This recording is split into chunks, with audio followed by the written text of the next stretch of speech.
Cool. Well, hello everyone. We are the International Dungeon Crawlers, and welcome to the Curse of Stew. Join us as our intrepid players take on the Mists of Ravenloft.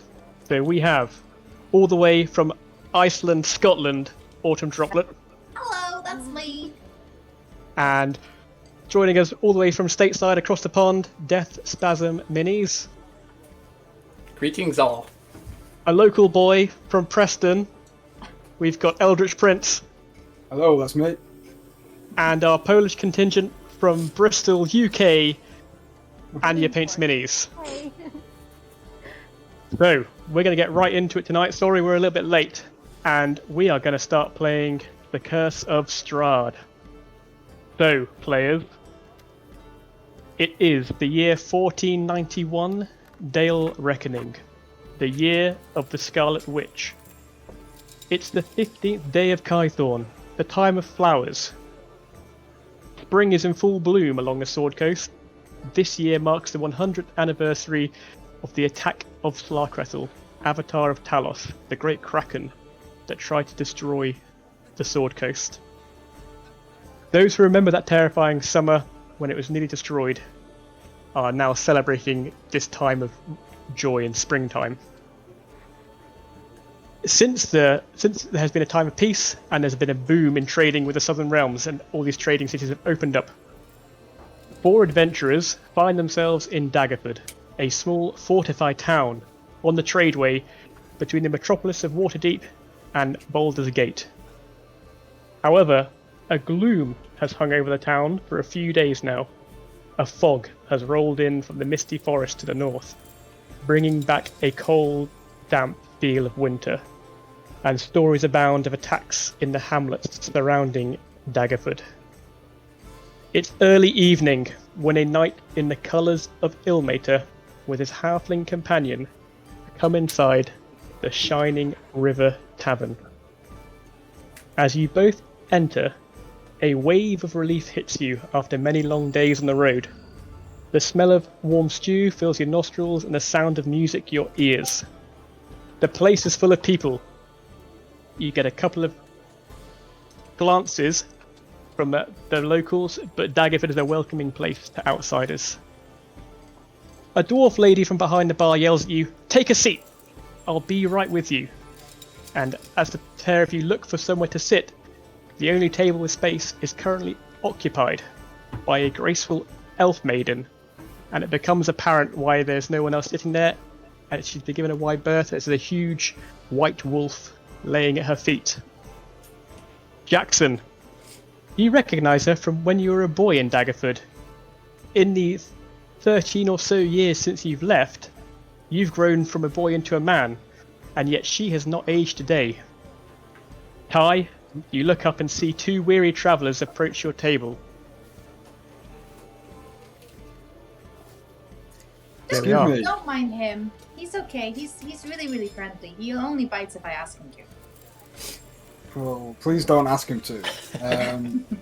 May we join you at the table? Of course, of course. Sit down, sit down. What are your names? I'm Ty. I'm Jax. Jax.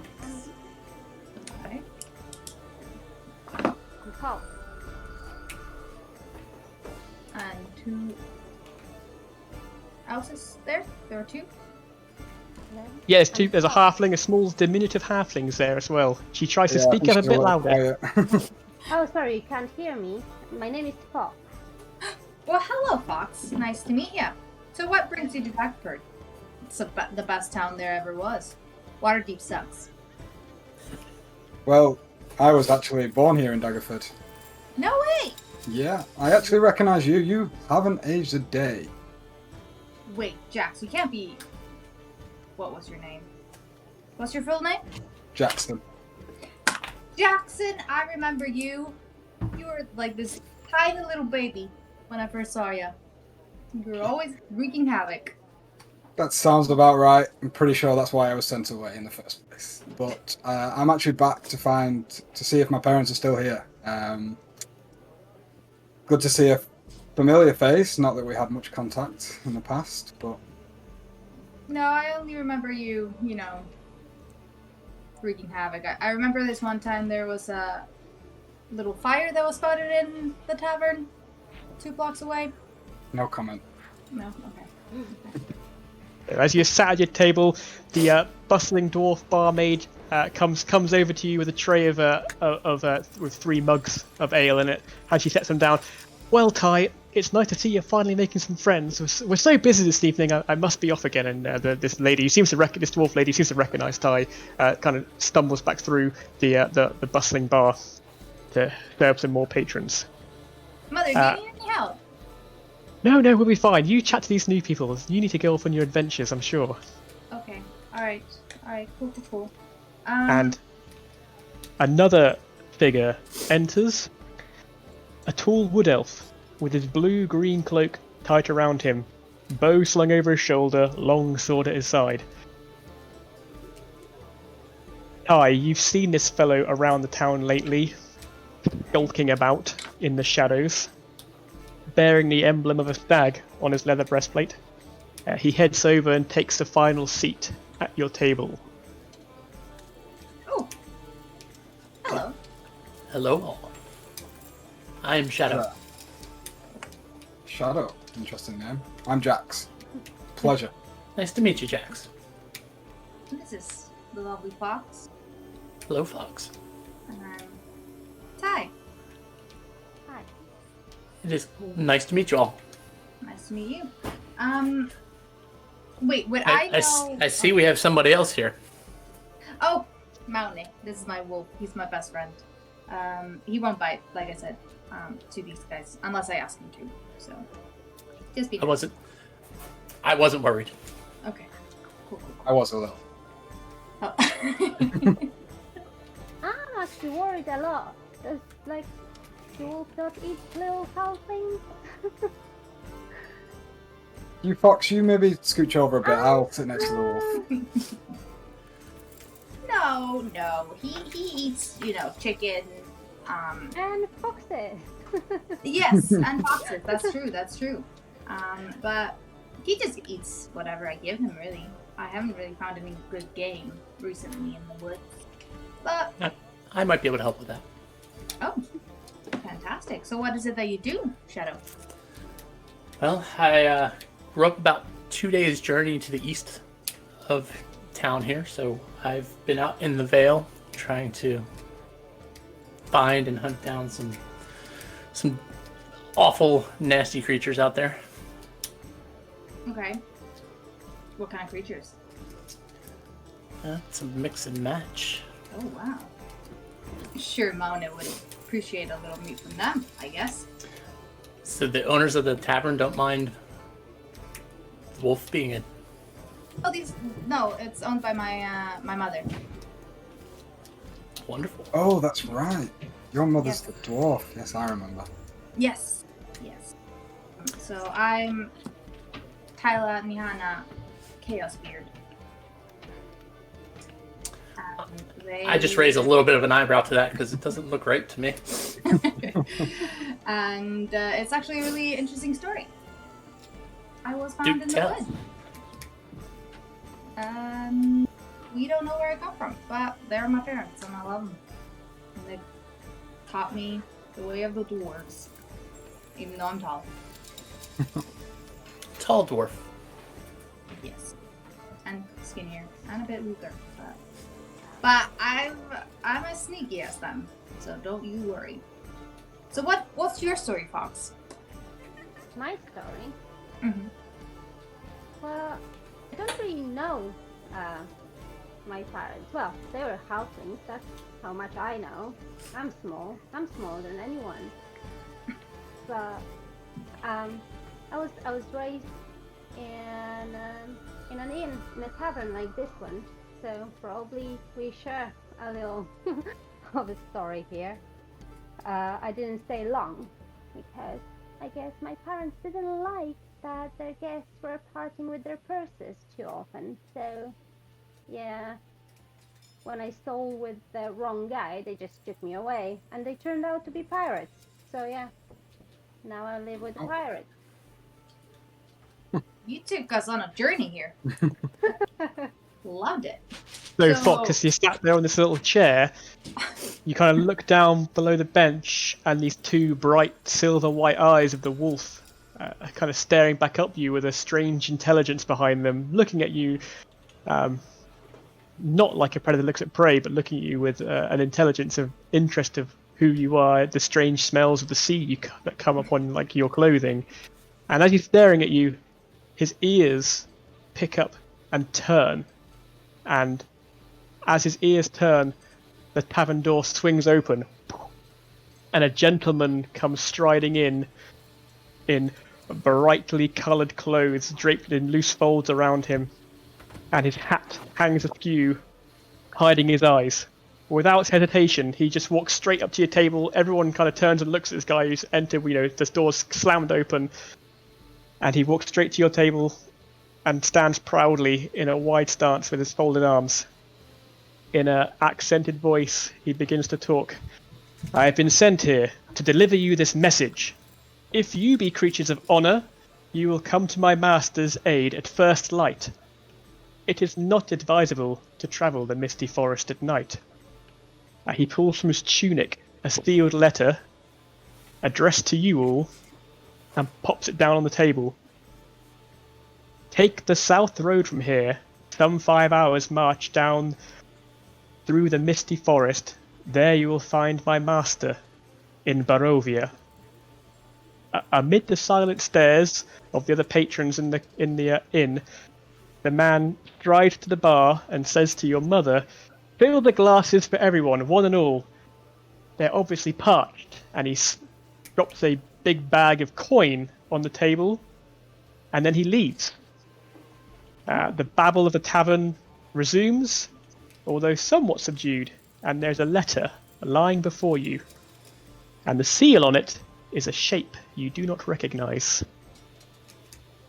Okay. Would I have seen this guy before, like, through town or anything like that? Make me a history check.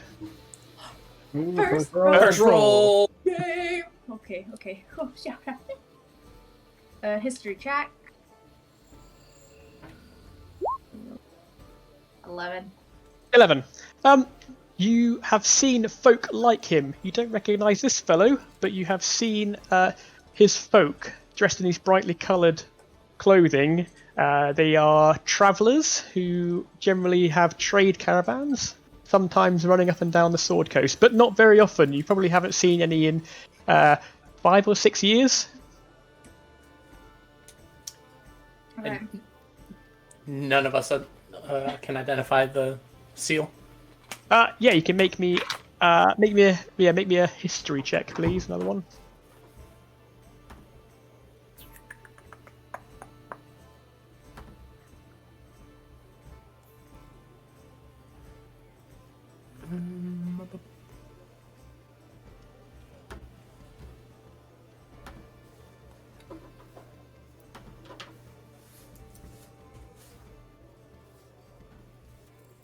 So while we're rolling that history check, I just want to give a shout out to Mao, our real life Maui. He is hosting our stream for us. He is our absolute Twitch hero. So Hi, thank you, legend. Mao. Absolute legend. So Shadow's having a real long, hard think. He is pondering long and hard about the seal. He's leaning right over it. He's giving it a real good. Like, looking He's around. giving it a real good ogle, trying to work out what Yeah. the seal is. Shut up, It you. didn't push it to. It did not push it over to roll 20. It, That's fine. You can just tell me. it gave me a 3. A 3. So actually, there you go. It could be this. It could be that seal. Naming seals that don't even exist. It doesn't come to you what it is. Trying to put on this persona of knowledge. Yeah, you're still not sure. Can I get up and follow him out of the tavern? Okay. As I open the door, I shout, "Excuse me, sir." Yep. So you kind of hurry up and follow him out. As you open the tavern, he's disappearing into the mist that's kind of rolled into Daggerford. And as the mist swirls around, he looks back at you, gives you a smile, and says, "Oh, good sir." And he kind of slowly disappears into the mist beyond your vision. Can You want to carry on after him? Yeah, can I carry on after him? Yeah, okay. So you kind of chink after him through the mist, and behind you the entrance to the inn disappears as you're now walking across the wet, slick, cobbled streets of Daggerford. It's kind of early evening. It's dark, and your vision's fairly heavily reduced by the fog that's rolled in. You do see a bright colour start to emerge before you as you catch up with the fellow. Sir, how could you possibly have known I would be here? Who are you? My name is Aragil, and I was sent here by my master. He knows many things, the Lord of Barovia, and he is in need of someone like yourself and your friends and their adventurers to help him. But he is in great trouble.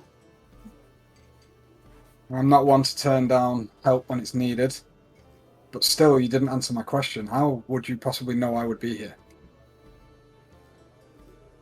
The fates of Ravenloft are entwined with mortals, and some of those can read those fates and predict what's going to happen with great accuracy. Do I believe him? Yeah, insight check. -1.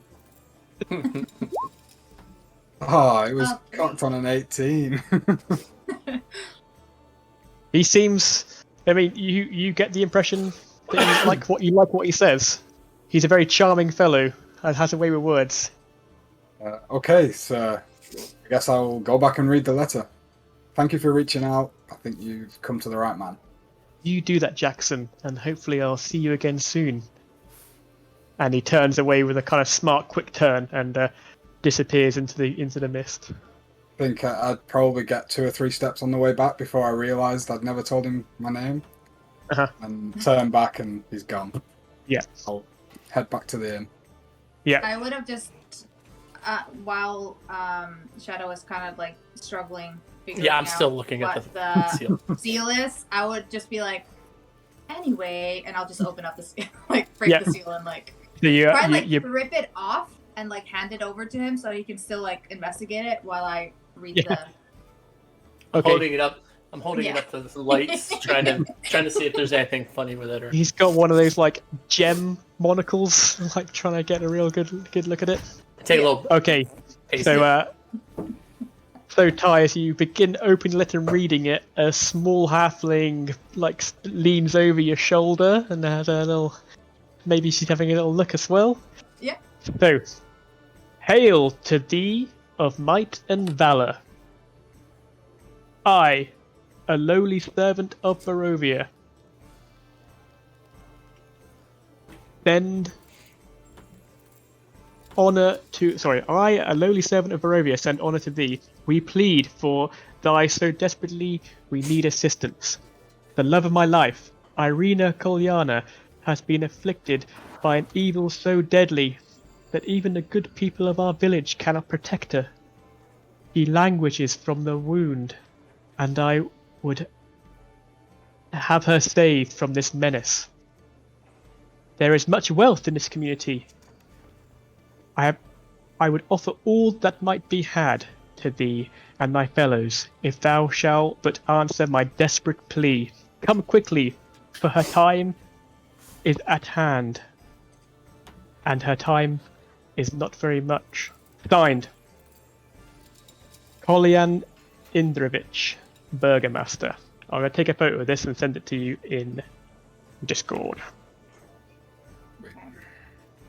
And I've practiced reading that many times. No, Irina Kolyana, did you say? Irina Kolyana, yeah. Yeah, okay.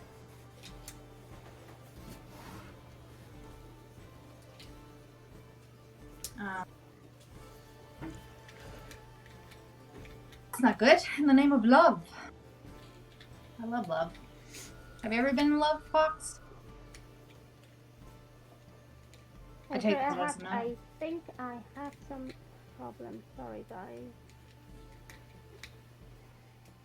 Well, good to just be upfront about it, you know? Joining the party, letting us know. Maybe we can help you.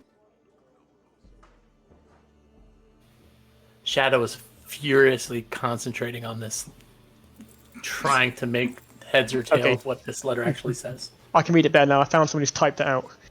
Nice. Alright. And we've gone live again. Hey guys! I, a lowly servant of Barovia, send honor to thee. Yep. We plead for they desperately need his assistance. The love of my life, Irina Kolyana, has been afflicted by an evil so deadly that even the good people of our village cannot protect her. She languishes from her wound, and I would have her saved from this menace. There is much wealth in this community. I offer all that might be had to thee and thy fellows, if thou shalt but answer my desperate plea. Come quickly, for her future is at hand. All that I'll have shall be thine. Kolyan Indirovich, Burgomaster. These? So, I'm gonna write down their names. having traveled quite a bit, wouldn't I know of Barovia 5 hours south of the town? Is Make it- me a survival check, Shadow. Survival check, yes. And would I know if they are for fucking Daggerford or Waterdeep? 9. Man, 9. my rolls are not so hot at the moment. Hang on. Barovia isn't somewhere you've ever heard of. And you've travelled the wild quite a lot, but you've not heard of Barovia. And sorry, Autumn, what was your question? My question was, would I know if they are a supporter of Waterdeep or Daggerford? You can make me a make me a history check. Another one. My specialty. 11. 11. Strong 11. You've never heard of Barovia either. Huh, interesting. Guys, I've lived here all my life and I've never heard of Barovia. I find this dubious, but then again, I've never traveled the world, so can you really take me as a reliable source? Not really. Am I back at this point? Yes, sorry, Jackson comes back in, but a few minutes after you've read the letter through, and comes and sits back down, looking damp. There's like a glistening layer of moisture across his armor, and his hair's a split. So I caught up with the guy. He seemed to vanish into some mist outside the door, but I managed to find him. He said fate can be read, something along those lines. Somebody knew that we were all going to be here at this point. And he knew my name, but I never told him my name. But if somebody's in help, But if then somebody's again, in need of help, you're- we need to go. Sorry. Yeah, that's true. 100%. If not for honor, for love. We're on it. Okay. And love. Oh, Anya's gone. Classic.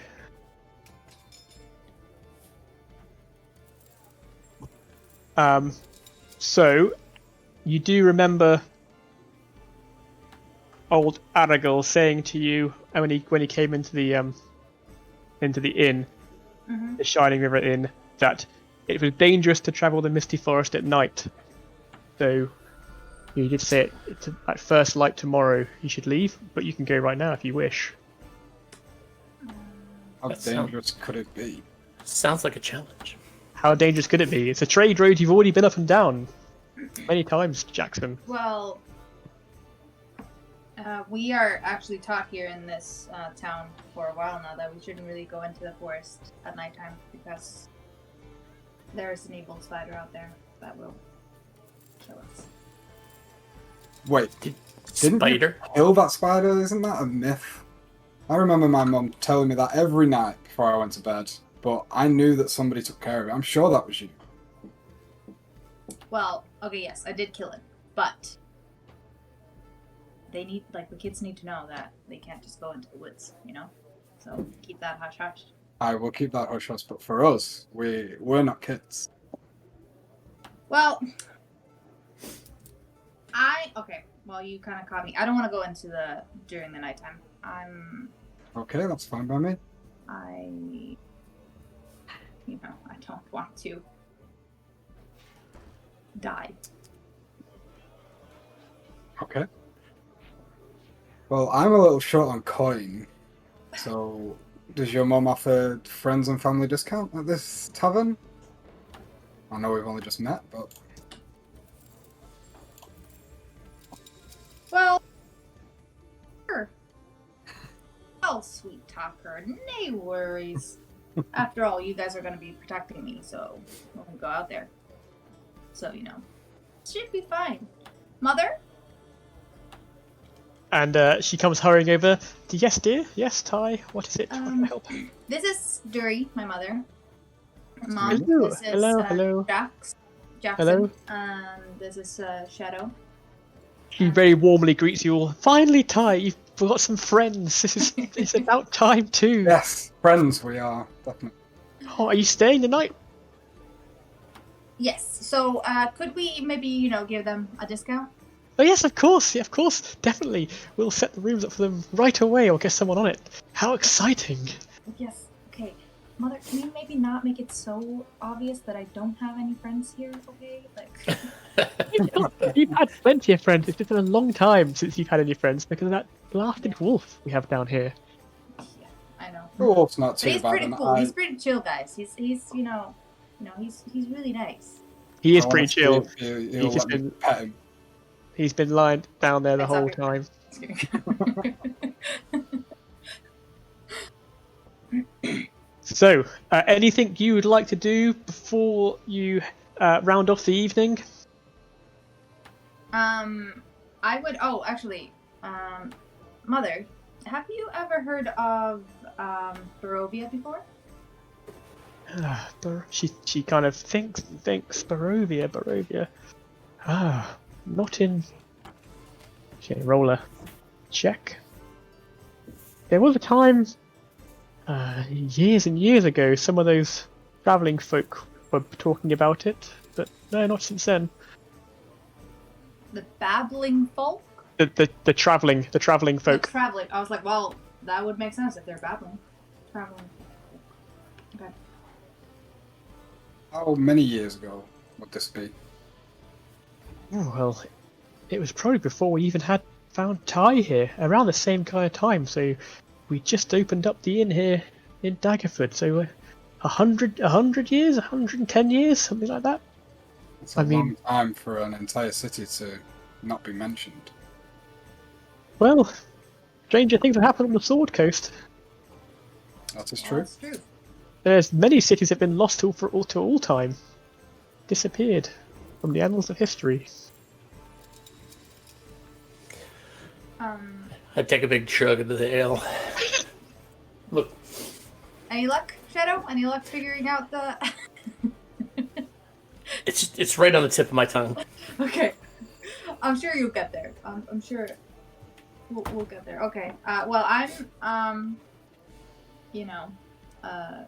ready just to play cards and then head home and then go. Oh, and as you say that, Jackson pulls out a deck of cards.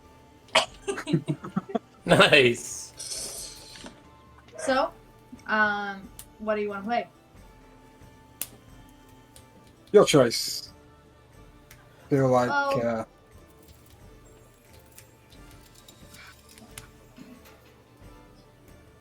See, okay, I'm just gonna be honest with you guys. I've only had one friend in my entire life. I don't know if my mother made it pretty clear. I only had one friend. She was never, she was a bit of the higher ups. So I don't know much about, This is like really cool. Like I'm kind of like out of my element because I just, you know what I'm saying? Are you saying you'd like to learn a game? Yes, that is what I'm trying to say. Jax, your pick. I can't. For some reason, it's disappeared from my inventory. I'm sure it had a name before the deck of cards. Three Dragon. Three Dragon Ante, Yeah, maybe? yeah. Cool. So I've tried researching the rules for Three Dragon Ante. and it was boring. So you spend the evening whiling away the hours playing Three Wait, Dragon we're not Ante, gonna and play? you have great fun. It's really fun. You win Yeah. coins from each other. There's many drinks. Drinks are drunk, and you forget about the cold, damp fog that's laying over Daggerford, and you enjoy the kind of the melting, the month of Kython and the flowers, and excited, prepared for what adventures may come tomorrow. Tomorrow, when you plan to head out, some of you for the first time on your very first adventures. Some of you have been doing this a long time, and some of you speaking something else entirely. So, As you head, considering... Go on. I was going to say, No, you go for considering Fox isn't here to say it, would she be trying to steal any of the coin off the table if we're playing for money? Probably. every time Fox goes to steal some money, the scary wolf she's afraid of below the table reminds her that maybe these aren't the people to be stealing money from this time round. He just Brilliant. lightly puts a paw on her foot. Yeah, yeah, exactly. And after a few hours of getting to know each other, enjoying each other's company, you head to your dorms and spend an evening's rest. The morning comes to you. You awaken to a cold morning.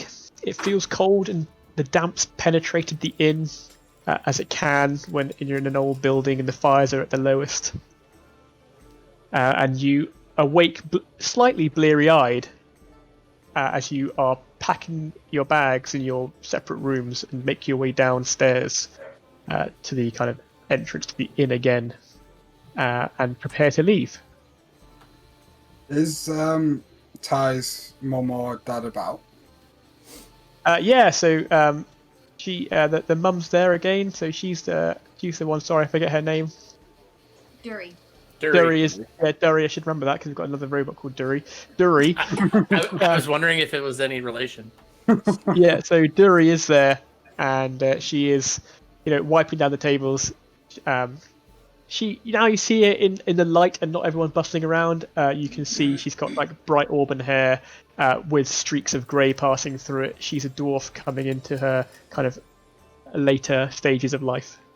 Okay. I'll approach her. Sorry, Dury, was it? Yes. You're one of Ty's friends. Great, excellent. Yeah, You she take seems me off on an really adventure, nice. are you? I think we might be. The weather outside, is this normal for this time of year? Definitely not, and you know this as well, Jackson. In fact, your journey from Baldur's Gate to Daggerford was marked the final day of travel. Really, you suddenly came into this horrendous fog, and the last day of travel was you're in this kind of thick fog that's enshrouding this area of the Sword Coast. So you are not used to this weather, and she says to you as well, yeah, this is a peculiar fog to be sat so far inland and for so long in this time of year. It should have burnt off by now. Has it ever happened before? And she thinks and thinks, well, there has been strange weather abound. I mean, some time ago when the Kraken, the evil Kraken Slarkrethel attacked, there's a fog and storm enraged the whole of the Sword Coast. The lightning rained down from the sky, and a fog rolled in. Waterdeep was nearly sacked. So there has been times like this before in my 100 long years life. ago. 100. That marks this. It is the 100th year this year, and you know of the Taka Slarkrethel. Right. It's like a well-known folklore that this ancient Kraken, who became a demigod, basically led a huge battle down the Sword Coast, taking city after city after city until a group of warriors stood at Waterdeep and fended him off. Okay. Right, yeah, I'll take that knowledge and leave it. Thank you for everything. No problem at all. Do look after her. This is it's great to get her out of the house and finally out of Daggerford. It's been a long time coming. She's been making these plans for years and years and years, and now finally she has a reason to, and someone to finally give her that final push out the gate, as it is. Yeah, I'll definitely take care of it. One last question, actually, before I forget. I was actually born here in Daggerford. I was sent away when I was very young. I don't remember my parents' names, but they were farmers around here. Don't suppose you would know anything or whether they would still be here. I mean, there's lots of farming families around here. What was your surname? I never knew what my surname was. I was very young when I was sent away. Okay.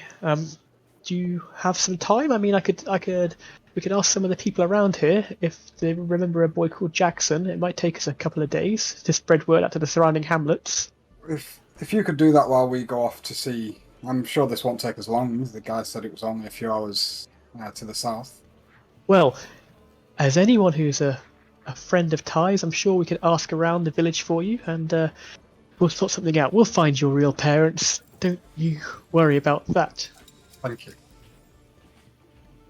And as you're having this conversation, Ty comes in with her pack and Mauni at her side, and Shadow enters the room as well, and possibly Fox if she's there, or she might still be sneaking around. If she's sneaking around still. Yeah.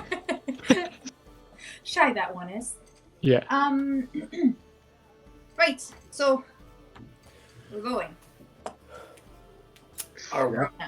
Do we have a horse, or are we foot travelers? You would all be on foot. You've got the standard supplies, whether you took Dungeoneer's kit, Adventurer's kit, Priest's kit. You have like supplies that an adventurer would have ready to go on his first big adventure. Yeah.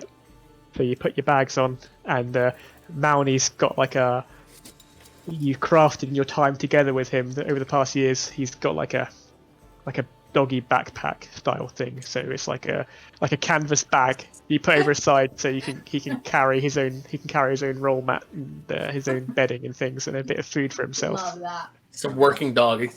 Do not pet. 100%. Yeah. Guys, Also, we you get guys- ourselves a sled. This wolf Mauni, now you see him from under the table. It's the first time you see him stood up. He is massive. He is a big wolf. Shadow, you've seen wolves in the wild before, and he's probably half as big again as a normal wolf. So Wow. it's big, and his Chunky boy, you are. yeah, and his Yeah, eyes are a strange color as well. They're kind of a silvery golden orbs. The color of them is quite peculiar for a dwarf. For a dwarf? For a dog. for a wolf. Definitely for a dwarf. Definitely for a dwarf. Really peculiar if he was a dwarf. So, you leave the Shining River Inn behind you. You have a tinge of homesickness, Ty, as you leave and you look behind and you leave. You kind of head out into this fog and mist, and it kind of encircles you even while you're within the city, the town walls, and you leave through the main gate, and you turn around and you can't see your home anymore. And the three of you, or four of you, with Mauni, journey along the slick cobblestone floor early in the morning. It's a cold spring day. It shouldn't be this cold. Visibility is down to just 20 or so feet as you head along the tradeway. Jackson, this is the same road you travelled northward on from Baldur's Gate, so you recognise the road, and it feels like it did yesterday. Visibility's bad. Can I just Yep. say before we leave, I would have like hugged my mother and like said like, okay, I'm gonna go now. I'll be back though. She gives you a big hug, and then she calls your father in as well, and he comes in his smithing apron. You know, he runs from the smithy, which is quite close, and he gives you a big hug as well. And then like tears are coming down his cheeks in the soot coming down him into his beard, which is again a bright auburn color but covered in black soot and streaked with grey. Hi. And as you're hugging, and you're all, it feels like the end of your childhood now has finally come round. It's your first steps into the big wide Moving out of world. the house, type of becoming a woman type of thing. Yeah. Right. This is Corey, my father. Guys. This is... And Corey looks at you and says, "Now you look after her. She is very special to us indeed. And if anything should happen to her, I'll hold you accountable, one of Ilmater." And he looks at you, Jackson. I'll grab the shield from the side, bring it Yeah. up, and I'll say, "No harm shall fell your daughter. Not on my watch." Now that is a true knightly tenant, and I trust she's going to be in safe hands. And please be safe, daughter. He says to you, and Of course. he gives you a bit of coin. So you've got he gives you an extra. You got 2 extra gold pieces. He Was it 2 passes platinum? You said. two gold pieces. Yeah, That's yeah. right. Nice try. 2 gold pieces. Okay.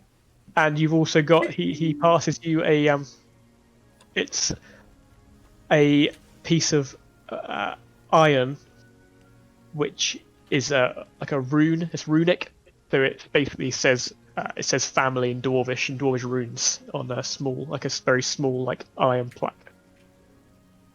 And this is to remind you where you come from when you travel so far from home. Oh, so it's just like a room. Yeah, it's a rune Yeah. in a piece of like smithed iron, and it's about that big, quite small. So Okay. you can easily put it in a pocket or something. Okay. Cool. I was wondering if I could like have it as a necklace or if. Yeah, you could do. You could certainly fashion. I can't You really could, have that. you could. Yeah, you could certainly fashion it a piece of a leather cord around it or something, and have it around your neck if you wanted. Okay. It might not be very comfortable, No, I'll just. but it tuck remind you of the uncomfortableness of family. I'll kiss him on both of the cheeks and my mom Yeah. and say goodbye and leave.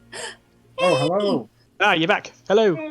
Hey, I'm back only, I don't have access to roll 20. Okay.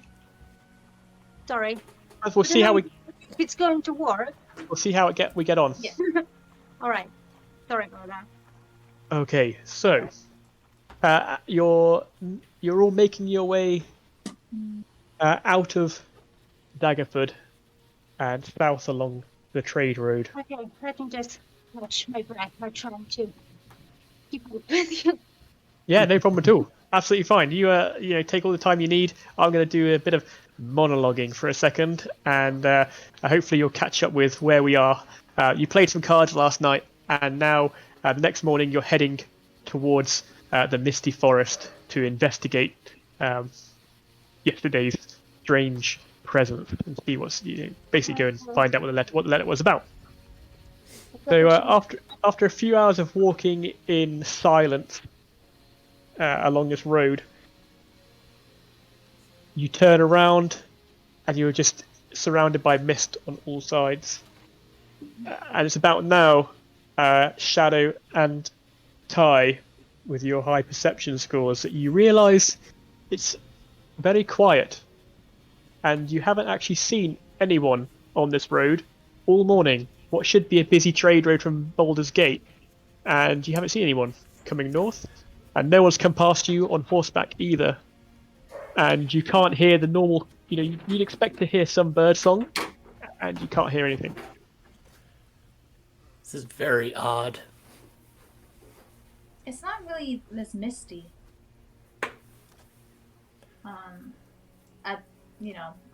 I don't think that this is a normal mist. Can I kind of sense if it's like a magical effect? Yeah, roll me an Arcana check. Cool. If I can find my Arcana.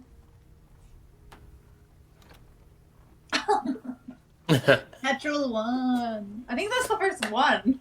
Cool. So, it is definitely, it's foggy. You can't tell. It doesn't seem like it's right that it's foggy. You understand that it shouldn't be this foggy this time of year, Yeah.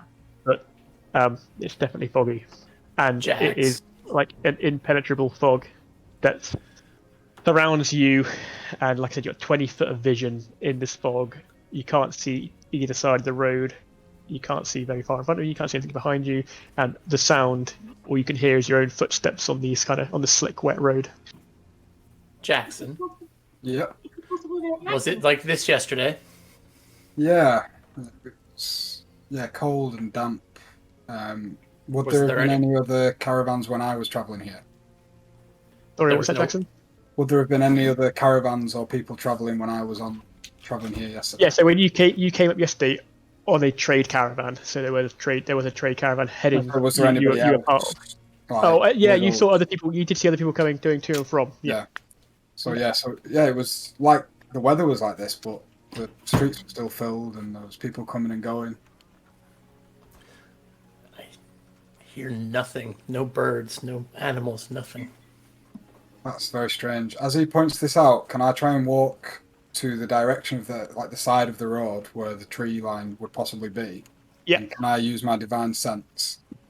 Yeah. So, oh wow, that's long. Basically, you can,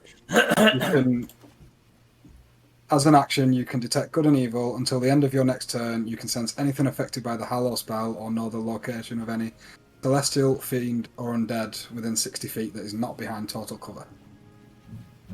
Cool. So you walk to the edge of the road, to where there should be the trees and stuff, and you can see the shadows and the limbs of trees in the fog, just about. And you begin to kind of hold your shield tight, your symbol of the Ilmater. And as you hold it really tight, you feel the pain flare up in your arm, where you cause yourself that pain. Mm-hmm. And you can't sense anything untoward. Okay, I'll But head you back. do have. Make me a insight check. I'm good at those. 5. Can we 5. roll maybe above a 10, guys? Is that a possibility? Yeah, you feel off put. I mean, as a commander, you're a knight of Ilmater. You've been in some tough fights. You've been in some big battles. You've led men to death. But you feel this is an off-putting situation when you can't hear anything. You can't see anyone. You just feel uneasy now. It feels weird. It feels the experience of this morning leaves you feeling a bit strange. As I get back to the group, I'll just say something's not right, guys. Everybody just keep an eye open. Be ready. Because Maune has keen sense with hearing and smell. Yep. Could he try and just check if there's if he can smell something or if he can hear something coming towards us? One sec, guys. Yeah, so make me a perception check with advantage for Mauni. So I do that. No, that's not how we do that. You idiot. So Fox, you were saying something earlier on. What is it you wanted to say? I want to ask if I can sense anything or you can smell or see. Yeah, so you can make Maybe me a like perception check. or- You can make me a perception check as well, if you'd like. Would you be able to roll for me? Yeah, I can roll for you. Oh. Do you know what your modifier is? No. Okay. Have you got... Is your laptop not working at all? No, I don't need. I think it's the internet that helps. It pops up, but if it pops up, it's it just turns off the Discord on my phone. Oh, okay. So, yeah. If you can just turn Discord off on your laptop and only access Roll20 on it, and only access your character sheet, then you can still roll the dice. I think that might be the answer. So, Autumn, what do you roll for Mauni on his perception check with advantage? I was going to ask you, so how is the perception kind of calculated? So it would be and then plus my wisdom. Whatever the wolf's wisdom is, yeah. Okay, gotcha. Sorry, because I thought they would allow me to do that, but they won't. So that's going to be wisdom plus 1. An 8! Of course! Because we suck. Is that with advantage? You have to roll it twice. I'll joke. That's okay. Come on, Nane, come on. No, a 10. Good old, solid 10. The Mauny's like walking along next to you, and his ears kind of drop down flat, and his tail goes between his legs, and he kind of nuzzles up next to you. He's not his normal boisterous self, you could say.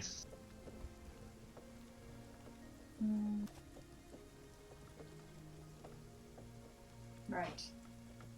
So. Wait. Sorry, you cut. What was it that he didn't see? He didn't see anything. No. His Okay. his tail goes between his legs, his ears fold down flat, and he looks a bit Sheepish? sheepish towards you for comfort. Well, that's okay, buddy. That's okay. You did really, really good. And he kind of nuzzles in next to you. You get pushed to the side a little bit because he's a bulky wolf. How long have we been on the road? Probably 4 or 5 hours now. So you're starting to feel the pangs of hunger for lunch as you continue walking along the road, and the trees loom closer and closer out of the mist and the fog now on the side of the road. You can see them. And ahead of you, jutting from the impenetrable woods on both sides of the road, are high stone buttresses, looming grey in the fog. Huge iron gates hang on the stonework, and dew clings with cold tenacity to the rusted bars. 2 headless statues of armed guardians flank the gate, their heads now lying among the weeds at their feet, and they greet you only in silence. So I'll show you some artwork if I can. Wow. That's sick. So that's out of the fog ahead of you, emerges out of the fog ahead of you. Jackson, you don't remember coming through these massive gates. Yeah, I was getting ready for you to pause. Guys, This is this new. should not be here. What do you mean? I travelled this road just yesterday. This was definitely not here. But And I've never seen it before either. Fox, you as well. You came on this road yesterday, and you do not recognise these vast statues or gates. No. And as you approach closer and closer towards them, the gates creak open and swing inwards, inviting you through. I'm going to tell everybody to get behind me. I don't like this at all. I've already unslung my bow. Okay. I think you're covering your mic, Not Anya. help. Is I your think mic you're covering covered? your mic. Can you hear me better now? Yeah. Yeah. What would you Yeah. say? So can I like help? What's that? Like if there is no trap, or can I actually sense if it's magical or not, or can I only sense like normal trap? If you want to walk up to the gate, you can inspect it if you want to see if it's trapped. Yeah. Yeah, so you can roll me an investigation check.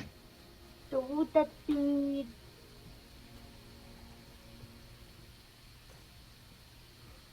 So as you say, everyone get behind me, the halfling just walks straight past you, Jack, towards the gate. Turn to the other two and says she's been doing that all week. Bold as brass.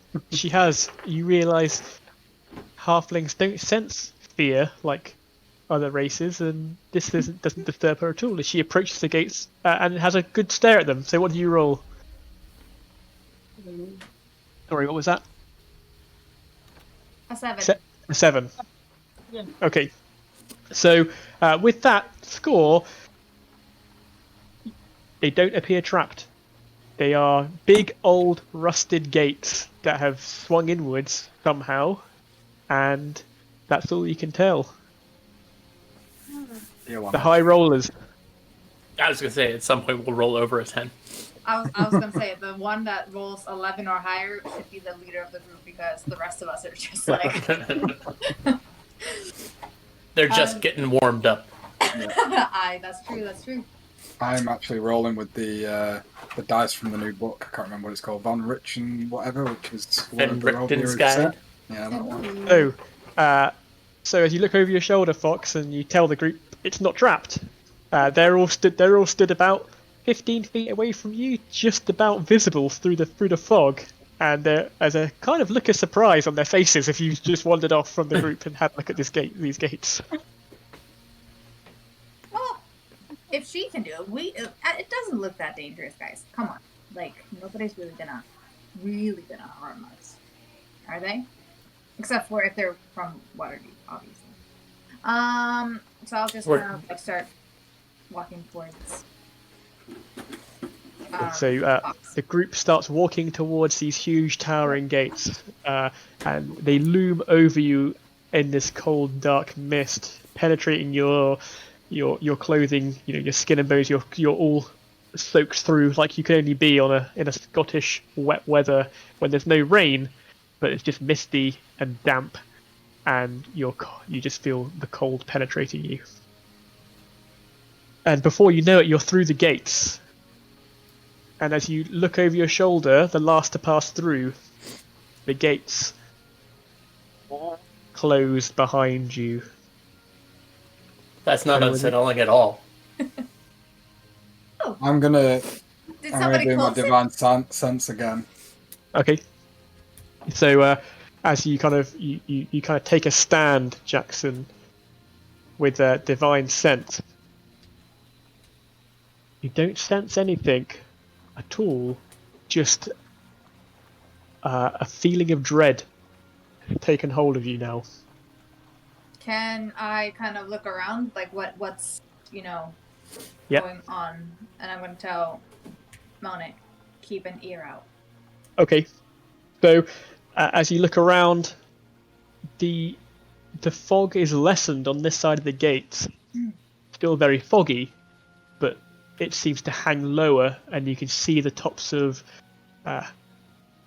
dying, gnarled old trees, moss hanging from them. It's a dark, dark forest in dark greens and greys, monochrome colours surrounding the road you're still on. So was it more kind of like? Sorry, so I thought we were like walking into like a courtyard or something. Was it just more like a wall and then a gate, and we walked through it? There's a huge wall, Mm-hmm. which disappeared into the woods. You couldn't see where the wall disappeared into the gotcha. woods on either side of this road. And then these huge statues with a gate. And then the other side, as you've walked through, expecting a courtyard of some building or castle, it's just more of the same that's on the other side. It's just more trees and a road that just leads into the fog. Okay. So is this like what we see is like the road ahead? Is that what's supposed to be normal, guys? Like, is this the normal? No, This is absolutely not normal. nothing about this is normal. I am not getting a good feeling. But what I mean is more like we didn't walk into another space. Like they've been in this space before. It was just the weird random wall. Or are we in a new space? Do you get what I mean? So yes, so the wood, it looks the same as before we came through the gate. So technically yes, but It's just a this is random still not ass gate all normal. of a sudden. It's not more like Mirror image of what like we. Shadow's trying really hard to understand your question, but just not getting it. It's not a mirror image of what you've just been seeing. It's just Yeah. the same scenery as Just what was on more. the other side. So it's just Yeah. more of the same. You don't feel too much of a change, apart from you've got a little bit more vision through the fog and the mist now than you had before. So you can see a bit more detail in the surrounding woods. These gnarled old trees, mossy and grey from the mist coming down on them, and the overcast sky. You can see. Beforehand, it was completely grey. You couldn't see anything. You can just see the bleakness of a sun trying to break through. What happens if I turn around and walk back towards the gate? I was thinking the same thing.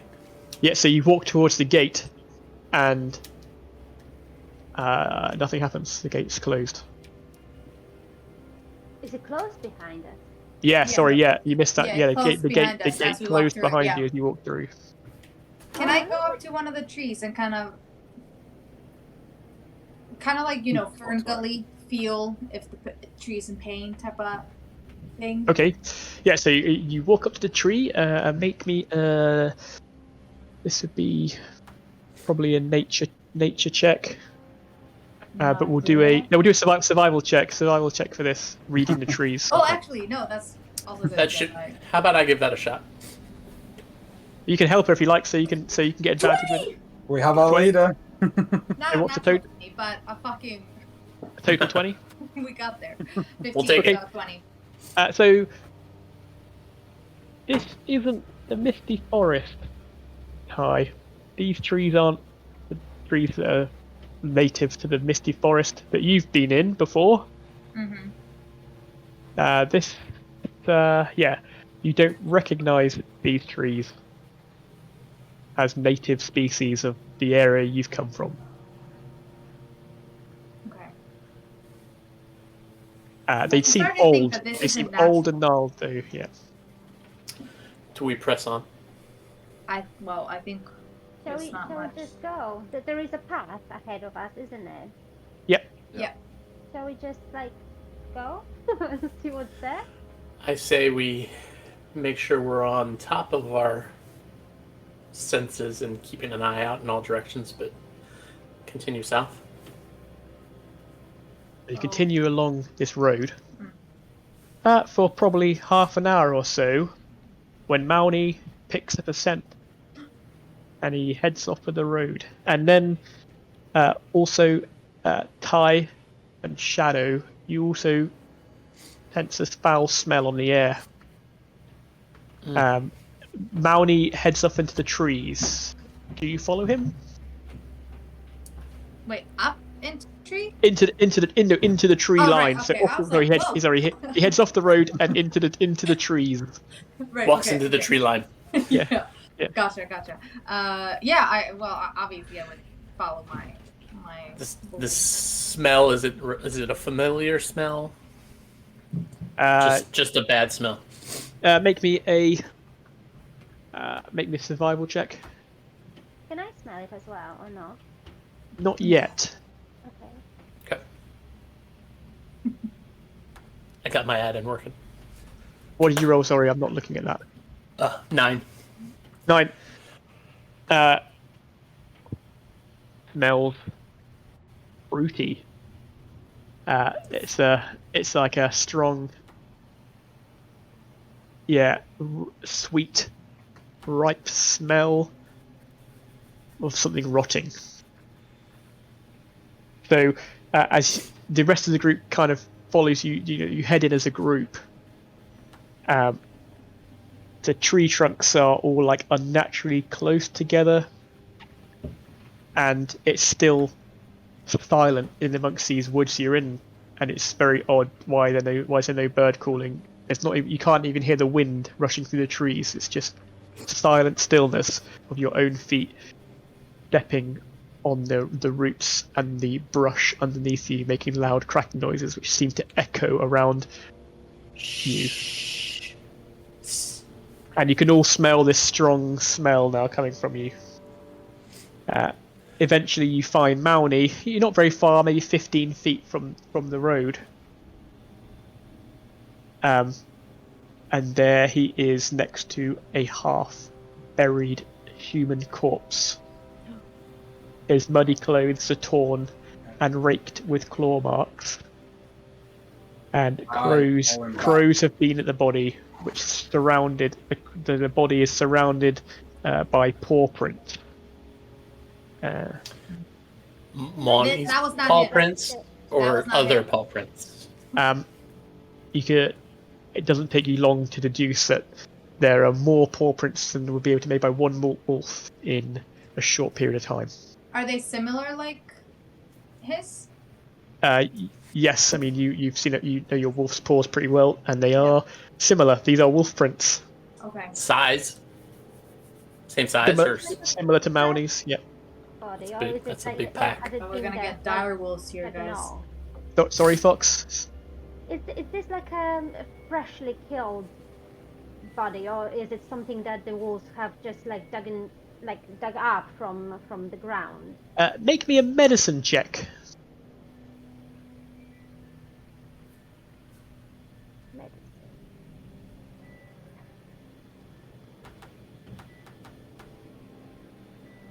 I'm gonna like 16. start awkwardly like pulling off my That's 16.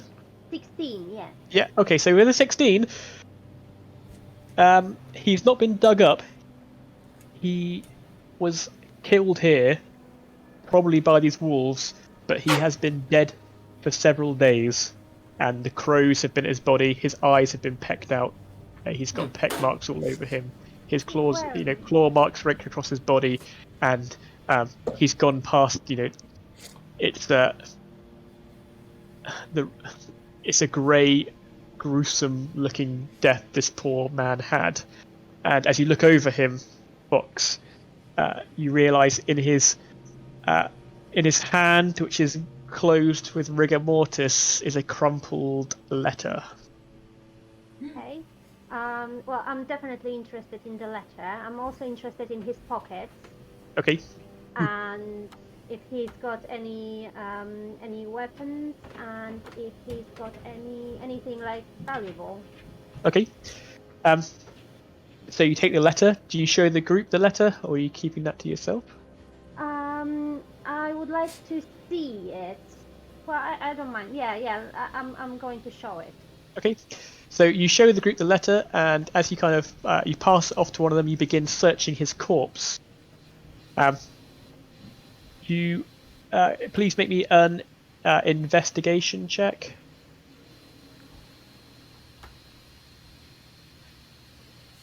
6. 6. Okay. You pop your hand to one of his pockets, and it goes right through and into a cavity in his thigh, and you pull out a hand which has got rotting flesh. Your hand comes out with rotting flesh and maggots on it, and you immediately feel like the urge to a little bit, and the smell hits you, and you feel maybe you don't want to search the rest of this body, Okay. and you've just got bits of flesh like on your hand dripping down. Lovely. Okay. And who's got the letter then? Do you want to read you this next letter? Yeah, okay, I would have taken it and I'll put it. Oh, I don't have a shovel, but I'm probably going to try and dig a grave for the rest of this body. okay. So you can use your shield as a pretty good makeshift like tool for digging with, and as you begin to dig, I'll read you. You read the letter. Hail thee of might and valor. I, the Burgomaster of Bavaria, send you honor with despair. Hey, this My sounds adop- familiar. My adopted daughter, the fair Irina Kolyana, has been these past few nights bitten by a vampire. For over 400 years, this creature has drained the lifeblood from my people. Now, my dear Irina languishes and dies from an unholy wound caused by this vile beast. He has become too powerful to conquer. So I say to you, give us up for dead and encircle this land with the symbols of good. Let holy men call upon the power that the devil may be contained within the walls of weeping Barovia. Leave our sorrows to our graves and save the world from this evil fate of ours. There is much wealth entrapped in this community. Return for your reward. after we are all departed for a better life. Signed, Kolyan Indirovich, Burgermeister. As you finish reading and you begin digging with your shield, you find this ground isn't very good for digging. It's full of tree roots. So hard to dig. And Mauni's ears prick up. Oh! You hear in the distance the sound of a wolf. In the distance. Mm. I'm going to Home Depot. You hear in the distance the sound of someone going to Home Depot. Home Depot! You hear the sound of a wolf cry. Okay, Did it alright. sound like one wolf or more wolves? Sounds like one. Just one. And it's not Mauni. Yeah, it's What? not on it. Okay. Alright. As he begins to growl and his hackles go off on his back. As he begins to growl and bare his teeth. Where's it coming from, Monet? Where's it coming from? Mauni kind of looks around. You can roll me a perception check with his hearing, so with advantage. JK, that's the wrong one. Yes. I'm not. 18. Damn. Okay. 18. Yep. Okay, so he looks directly to the kind of east, into the woods, away from the road. And as you look into the fog, two red eyes look back at you, Ty. And they are about the height of yourself. They're about 6 foot off the ground as they look at you. And Guys. a black snout emerges. These bright white teeth kind of Guys. open up to you and then slowly disappears into the fog. You hear another loud wolf howl as 4 wolves come out of the fog towards you. And we're gonna roll initiative. Oh, shit. And we're gonna have our first break now. We're gonna have a quick break. 8:30 nearly, so we'll have a break now and then we'll come back and see how our intrepid adventurers deal with their first encounter against the wolves of Barovia.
Okay, so let's have ourselves some initiative rolls, please. Kai. That is me. Yes. Oh, you want us to roll again? Just now, just tell me what you rolled, sorry. Yeah, 12. 12 for Kai. And Fox. 20. Ooh, 20 for Fox. Nice. Ideal. And Shadow. 15. 15 for Shadow. Jackson. Big old 2. 2 for Jackson. I wasn't sure because, like, on the sidekick thing with Pasha, they Mhm. like sidekicks roll differently, but they just want it to be. Yeah, us roll, both. roll initiative for Mauni as well. Okay, he rolled a 9. 9 for Mauni. Okay, and we have got these guys going at.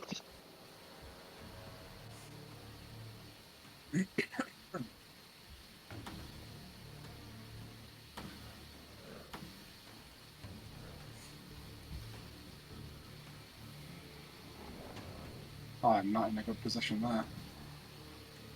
Okay, so basically, the body was up against was here, so that's where you would have been. Yep. But as the wolves came out, I'll let you kind of move yourselves around a little bit. So you would have seen them first, Ty, coming out of the fog from this direction. They're there. So we are going in with Fox first. So Fox, what is it you'd like to do? As you see 4 large wolves bounding towards you, grey, almost black as night in this gloomy day, charging out of the mist and straight towards you. So I guess they are aggressive. They're not just like checking on. They're coming towards you, howling, growling, barking, Okay. biting. Well, I'm terrified of wolves, so I'll probably try to like attack them from the distance. So can I just take my bow and try to like shoot at one of them? You can indeed. Do you want to stay where you are, or do you want to move somewhere? I would love to run away, but I don't know if I can do both. Can I run away and shoot, or do I have to choose? You can move and shoot. So you can move away first, or you can shoot them then move away. Okay, I'm going to probably try to hide behind one of the trees, and Okay. then from behind the tree, Yeah. try to aim on one of the wolves. Okay, so we'll move back to here. It took 20 feet of your movement, of your 25-foot movement. So if you roll me a stealth check to try and hide, you can do that as a bonus action because you're a rogue. I think you get that level 1. If you don't, then we'll pretend you do. So that was 25. So you find a nice little nook to hide in, and you guys suddenly Fox has scampered away silently across the leaf litter and disappears into the shadow and gloom of a nearby tree, and then knocks an arrow into her short bow, leans out from her cover, and fires at one of the wolves. Roll me an attack roll with your bow.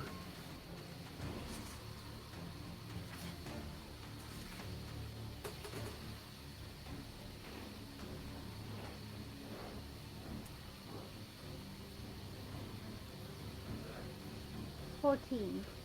14. That hits one of the wolves. So now you need to roll me your damage. How do I do that? Sorry. Oh, There should be a little next to d6. it. Mhm. Yep. 10. 10 damage. And you get sneak attack at level 1? I think you do. Not sure. You do, yeah. 1d6. You do. So you get to roll me an extra d6 damage as well, because you're sneakily hiding in the tree. So again, sorry. Yeah, roll me one more d6. Your sneak attack.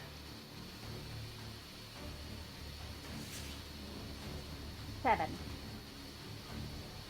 Okay, so that was cool. So you lean out from your little hidey hole, knock an arrow, it comes flying out. You're pretty scared at this wolf coming towards you, but your arrow pierces straight through one of its eyes, and it falls down instantly and just slides in the muck along the ground comes to a halt, dead. The first wolf is down. Shadow, as it's your turn. Shadow, do any of the three that are still up look like they're more in charge or bigger than the others? No, they all look to be similar-sized wolves. To you. All right. And I will take a shot with my longbow at the closest to me with the best line of sight. Okay, yeah. So we'll go for this one here. Alrighty.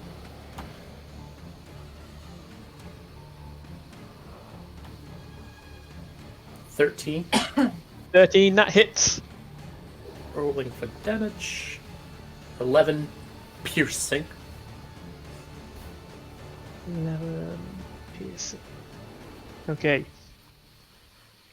So you loose an arrow, and you've fought wolves before. You know where the weak points are, and it hits it straight through the chest, pierces heart instantly, and this leaping wolf falls down dead. Yes. Then Okay. I will. I'm gonna take a step or two in front, move towards them, so that there's kind of putting myself between Autumn. Like here. Yeah, a little bit. Cool. So you kind Not so that I stop her from being able to see or anything, but just yeah, to, of course. So you kind of step up close to Ty, and in between her and the wolves, in your brightly coloured cloak. As you've just killed one of them. Ty, it's your turn. You've seen two arrows come out the air behind you, whizzing past your ears, and two of these wolves have fallen down dead already. Damn. I'll just kind of breaks my heart because these are my wolf's brothers, but I will also just brutally.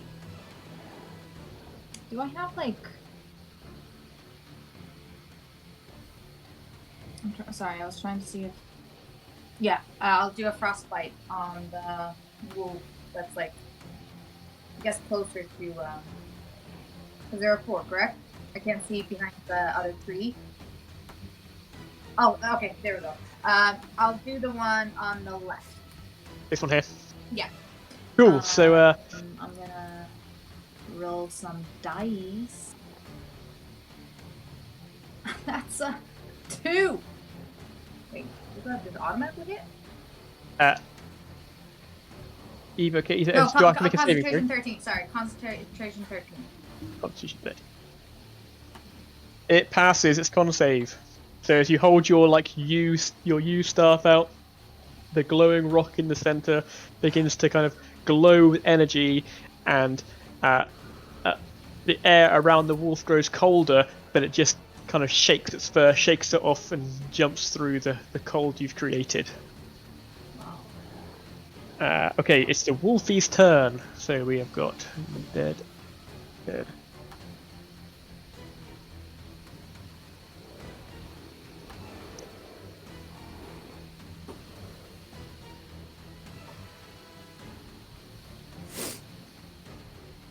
Okay, so one charges in to bite you, Shadow. And bring it on, come on. it misses. It kind of glances off your leather vembrances, and the second one jumps up at you and also misses.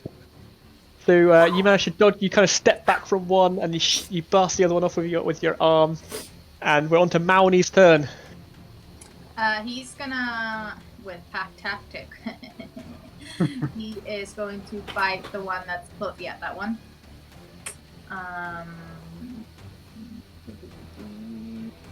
Bite.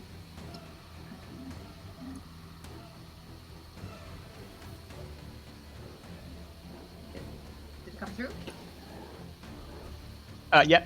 Okay, so did he roll to hit? Nope.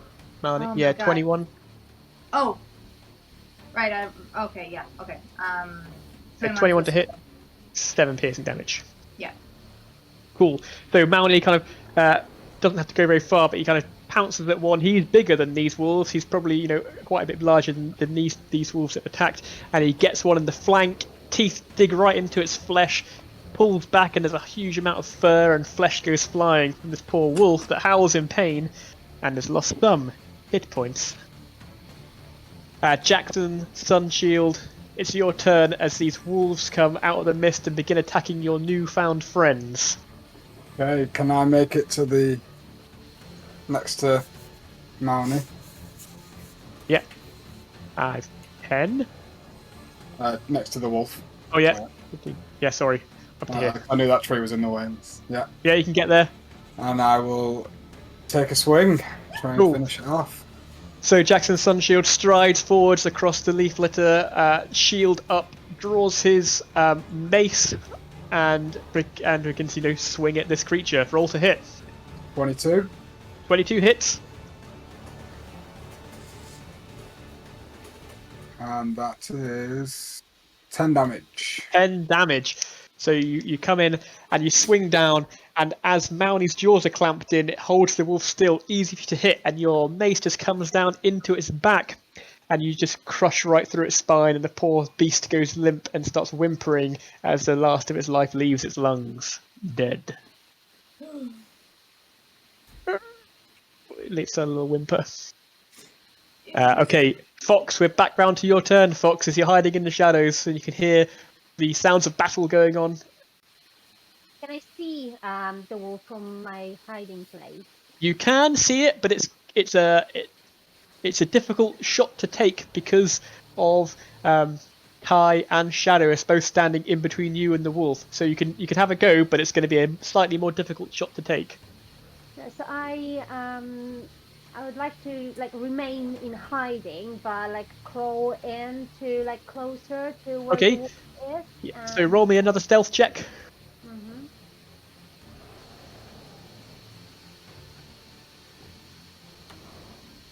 Oh, that was rubbish. 15. 15.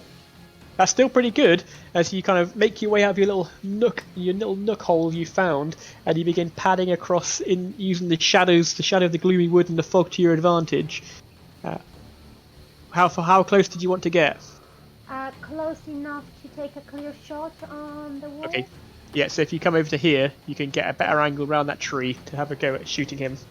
Yeah, and I'll take a shot then.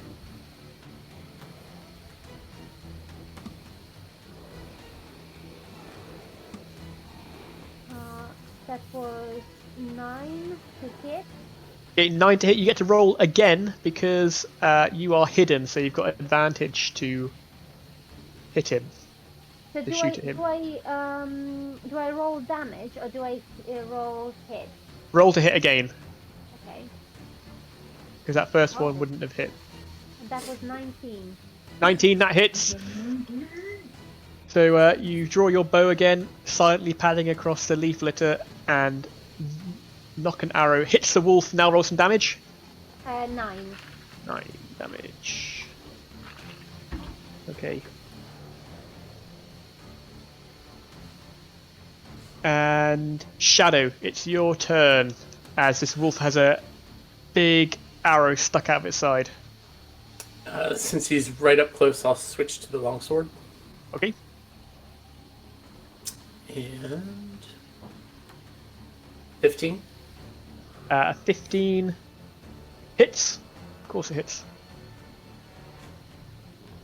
And trying to click for damage.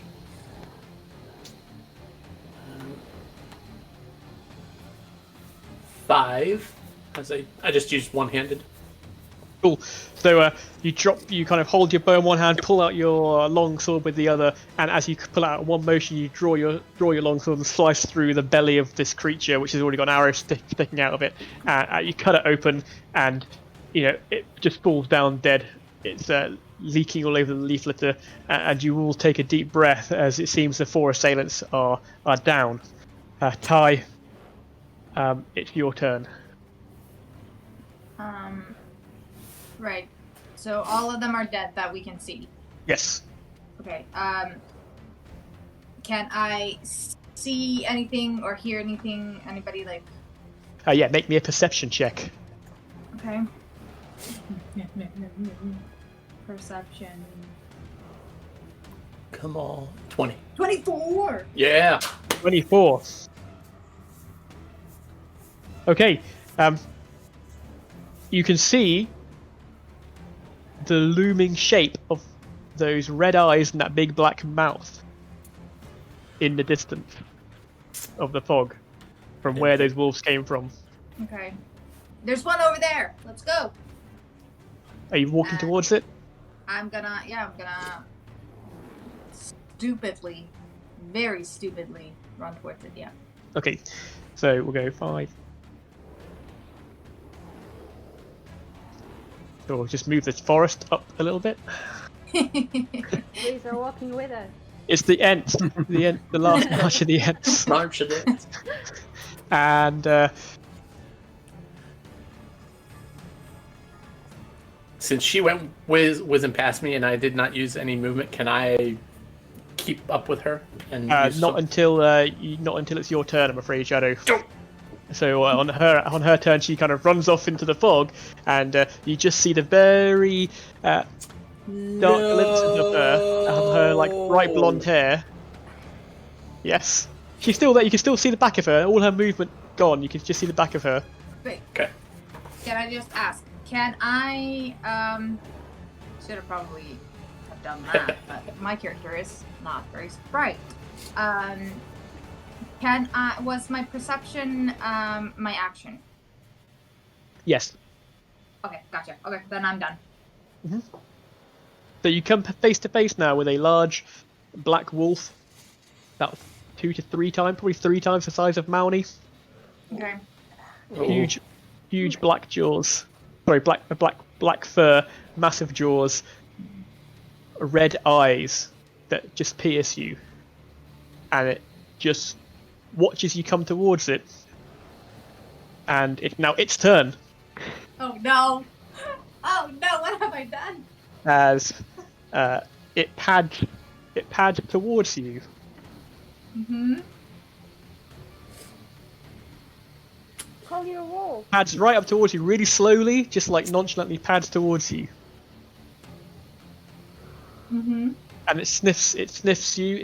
It almost lowers its head down towards you, and begins to sniff you. Friend or foe?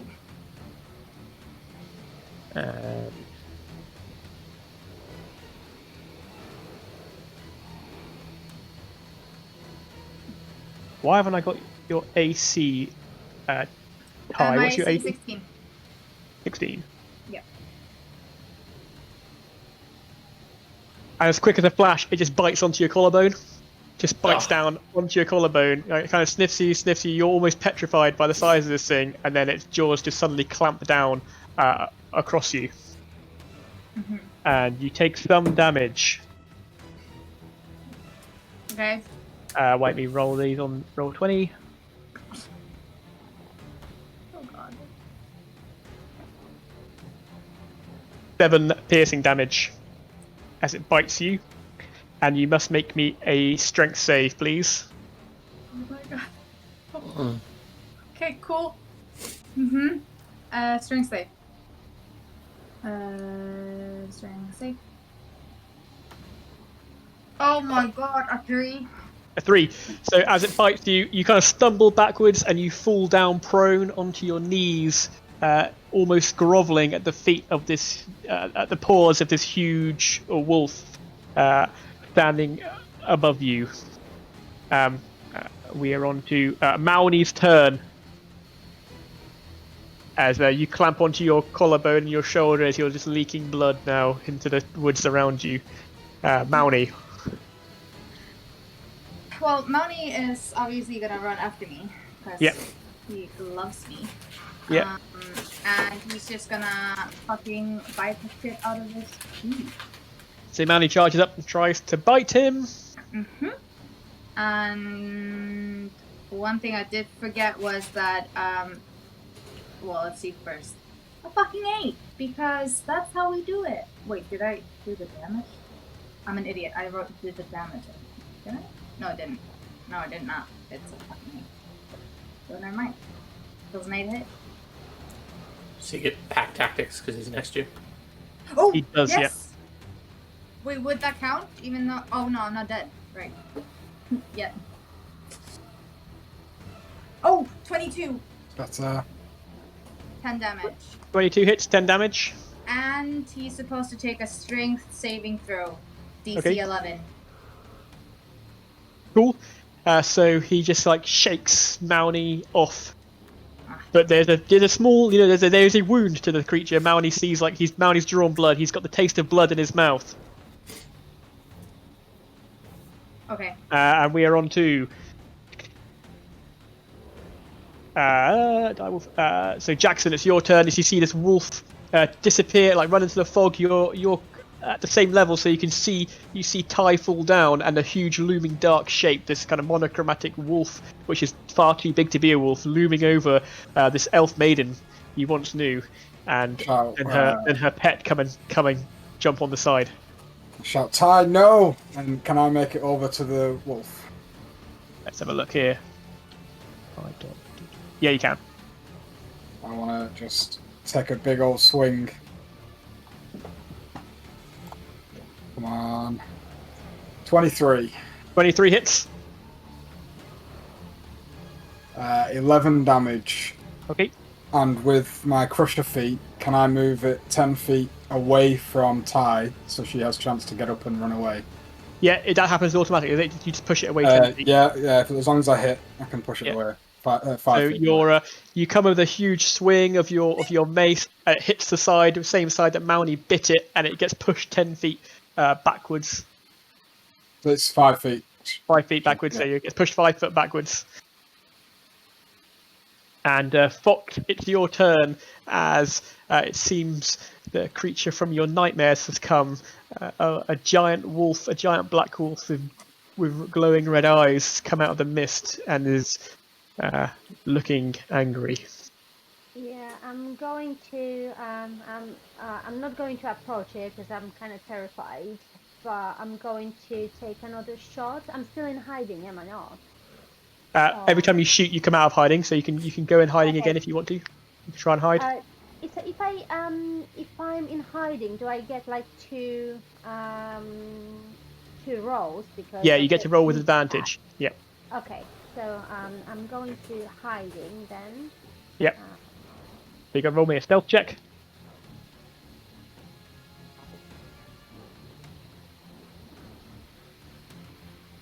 17. Okay. You feel pretty stealthy Okay. as you make your way through the tree roots. Do I have a clear shot now, or do I have to? Yeah, you do. Yeah, you can have a clear. It's not too difficult to get yourself a clear shot with the movement you've got. Okay. I'm going to shoot them then. Well, him.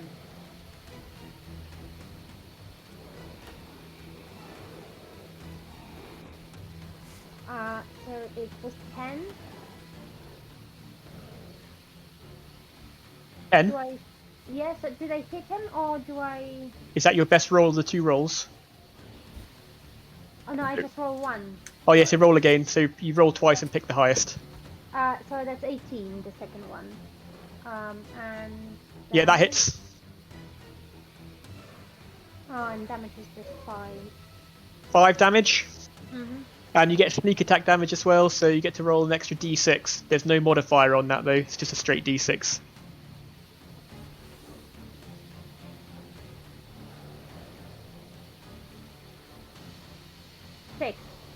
Another 6. Okay. Shadow, it's your go. You hear there's some creeping footsteps behind you. A arrow whizzes past you, hits the beast. You witness the beast being pushed 5 feet away from the prone Kai as Jackson kind of charges in and just blasts it away with his mace. What would you like to do? The footsteps I heard was the halfling. Yeah, the coming out of halfling, Okay, all right. Fox coming out. Yeah. Okay, so back to the longbow and try to put one into this guy before he can get back at Ty. So, longbow.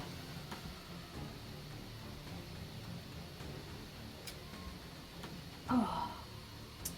8. I don't feel that might have hit. 8 misses, unfortunately. It hits, but it doesn't seem to find any purchase. It just kind of ricochets off this creature's tough hide. Okay. Then I will follow my shot, and I will come up and try to put myself in front of Ty. You can get to there if you want to. You'll be within 5 feet of the beast. Yep. Yep. So Shadow comes darting through the woods. He knows the woods very well. Every step moves with purpose as he runs up and closes the gap with this huge wolf shape. And Ty, it's your turn as your newfound friend come to your aid, and you feel blessed. First Mauni shows up next to you, then Jackson, Sunshield, and then finally Shadow appears next to you as well, as the beast has moved 5 feet away from you. Is it my turn? It's your turn, and you are prone. Oh right. Sorry, I thought the monster wasn't ahead of me, but that makes no sense. Okay, cool. I'm gonna cure wound on myself. Nice. Are you a mother? A 4. So you need, as you're like on your knees in the dirt and amongst the tree roots, you clasp hold of your runic symbol that says family, and you remember your time at home, and you think, how have things gone so badly so quickly? I've only been gone half a day, and you feel a flash of remembrance of when you spoke to Siana Moonbow, and Yeah. you feel a healing energy emit from your runic symbol, and you regain 4 hit points of power as you're knelt down there in the mud, and you feel some hope well up inside you. Then, because he's not within 5 feet of me anymore, right? He's not within 5 feet of you anymore, no. No. Okay. Then I'm gonna like roll and get up like a little bit further away from him. So. Okay. Yeah, that one. That's a beautiful spot over there. And that's me done. Cool. Okay, it is now the creature's turn, and it kind of looks side to side, and then suddenly, as quick as a flash, it just pounces at Jackson's Sunshield. Oh yeah. Okay, it hits you, Jackson, Sunshield, and we are going to go for. Okay.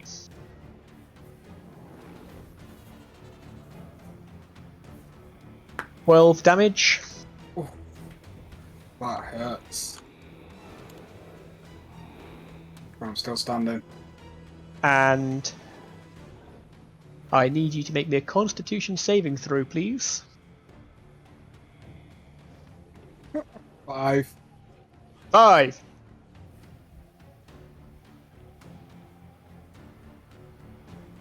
You take 6 necrotic damage. I am down. The beast leaps out through the fog, pounces onto Jackson Sunshield's chest. As Jackson's falling down backwards, it bites around his throat, and he begins to fall down. The consciousness falls out of him, and the beast looks back over his shoulder at both of you, and then turns and bolts into the woods. No, he does not. Okay? You can make an opportunity attack if you wish. Yes, please. Yep. Come on, baby.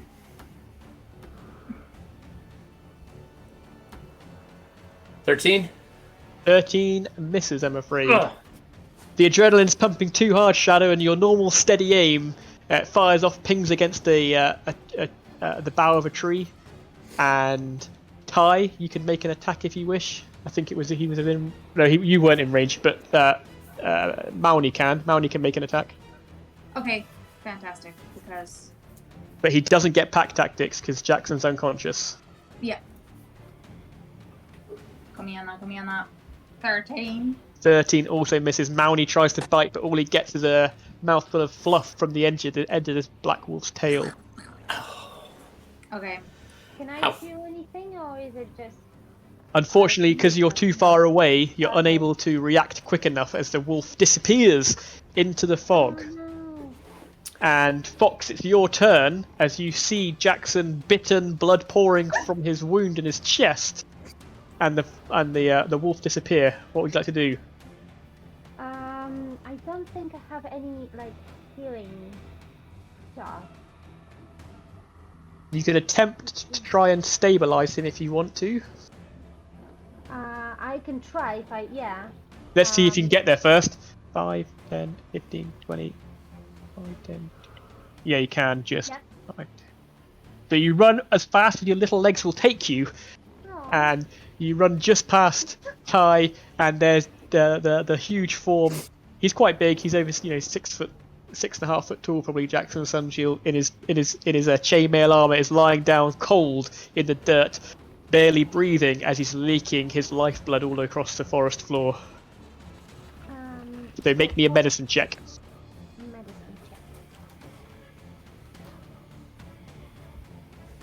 check. That was 13. 13.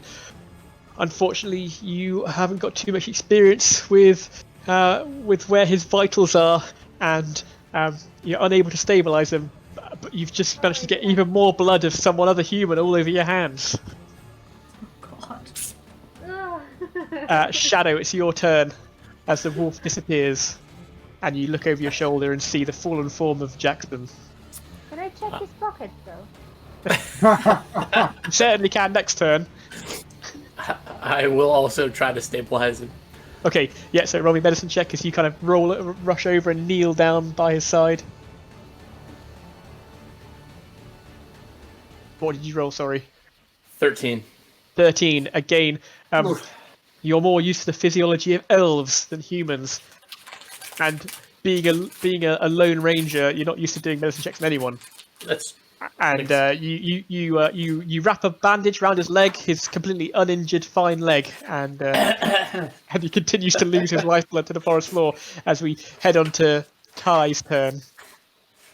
She obviously is gonna go and do cure wounds on him. Okay. Poor guy. She walks over, kind of shoos the other two out of the way a little bit, kneels down, and 11. 11 hit points. So she holds you hold your symbol, your rune for family, and you place your hand on him, and you swell with the power of Sienna as the life energy flows through you and into the chest of Jackson Sunshield. His wounds close over and his eyes open, and he takes a deep breath and sits up, startled. Where did it go? What just happened? And we are out of combat now. Okay. He got a good hold of you and then took off into the fog. Oh, everything just went dark. Does anyone else need healing? Oh wait. Just yourself. Anybody looking rough? I'm nearly back at full. No, yeah, I'm basically full. Okay.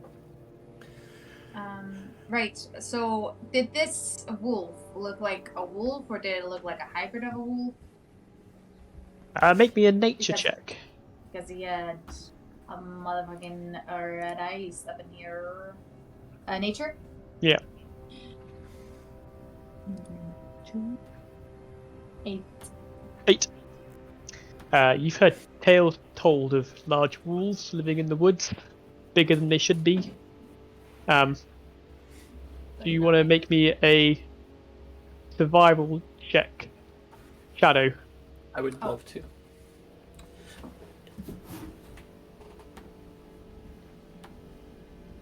Where did my guy go?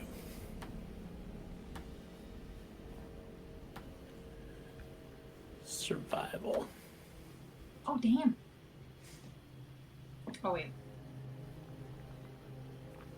Okay, so Shadow survival check. Is that with advantage or just a standard roll? I'm a bit confused. Just regular. So you got a 21. Yep. Cool. Oh wait, no. I must have hit the button twice. So Yeah, the first just one, roll 9. again.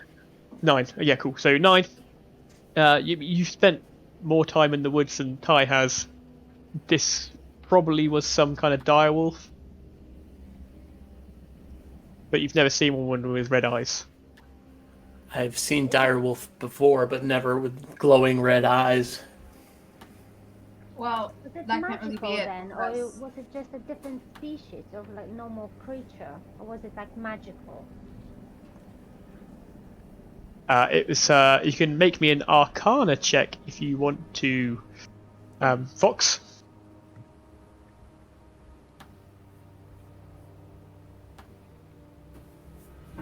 That was 4. 4. Having spent most of your life upon a sailing ship, pirating the seas around Faerun, yeah, you're not too sure on the physiology and magicalness of wolves, direwolves, and the species of them. Yeah, all you know is you're scared of them. Okay, shall we pursue?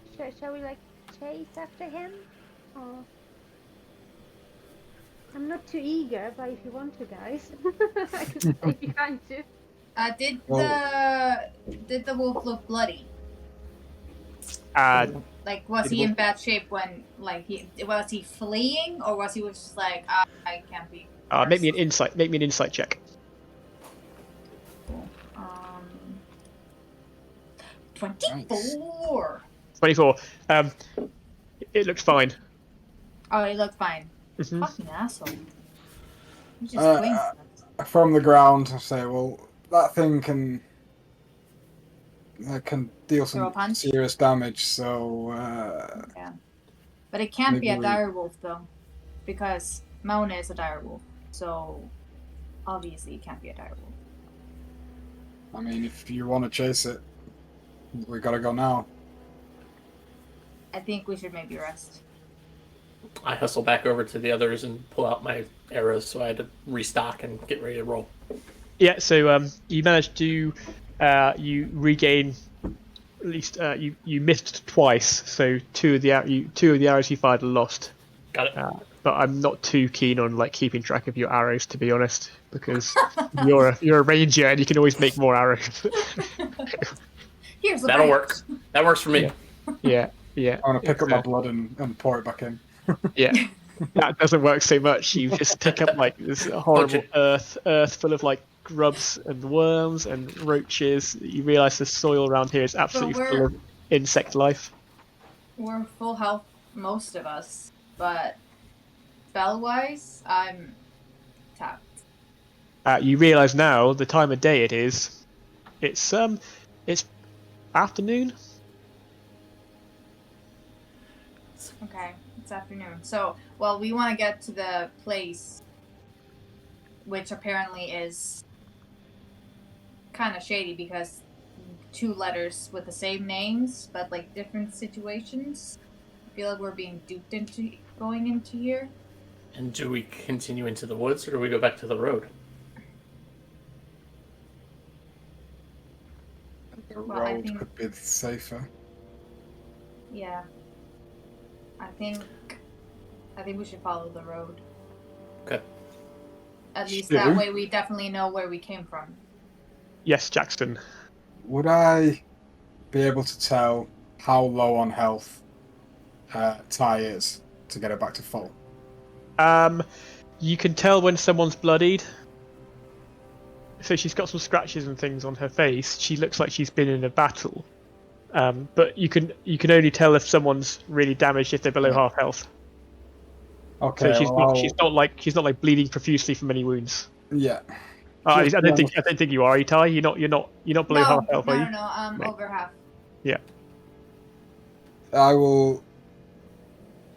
I'll ask her to come to me, and I'll reach out my hand, and as she grabs it, I'll do lay on hands, and I'll put 2 points of Okay, health back in, good. and then I will do the same to myself, which gets me back to full. Okay, so as you hold your hand out and put it onto Ty's shoulder, you mutter like a prayer to Ilmater about taking on the pain of others to heal yourself and Ty, and You tighten the band around your arm, draw a small amount of blood, and heal Kai for 2 hit points and yourself. And you can take 1 point of inspiration, good fellow, for that. Nice. Can I just, double check that the fight, isn't gonna turn me evil whenever like a full moon happens and stuff like that? Okay, make me an Arcana check.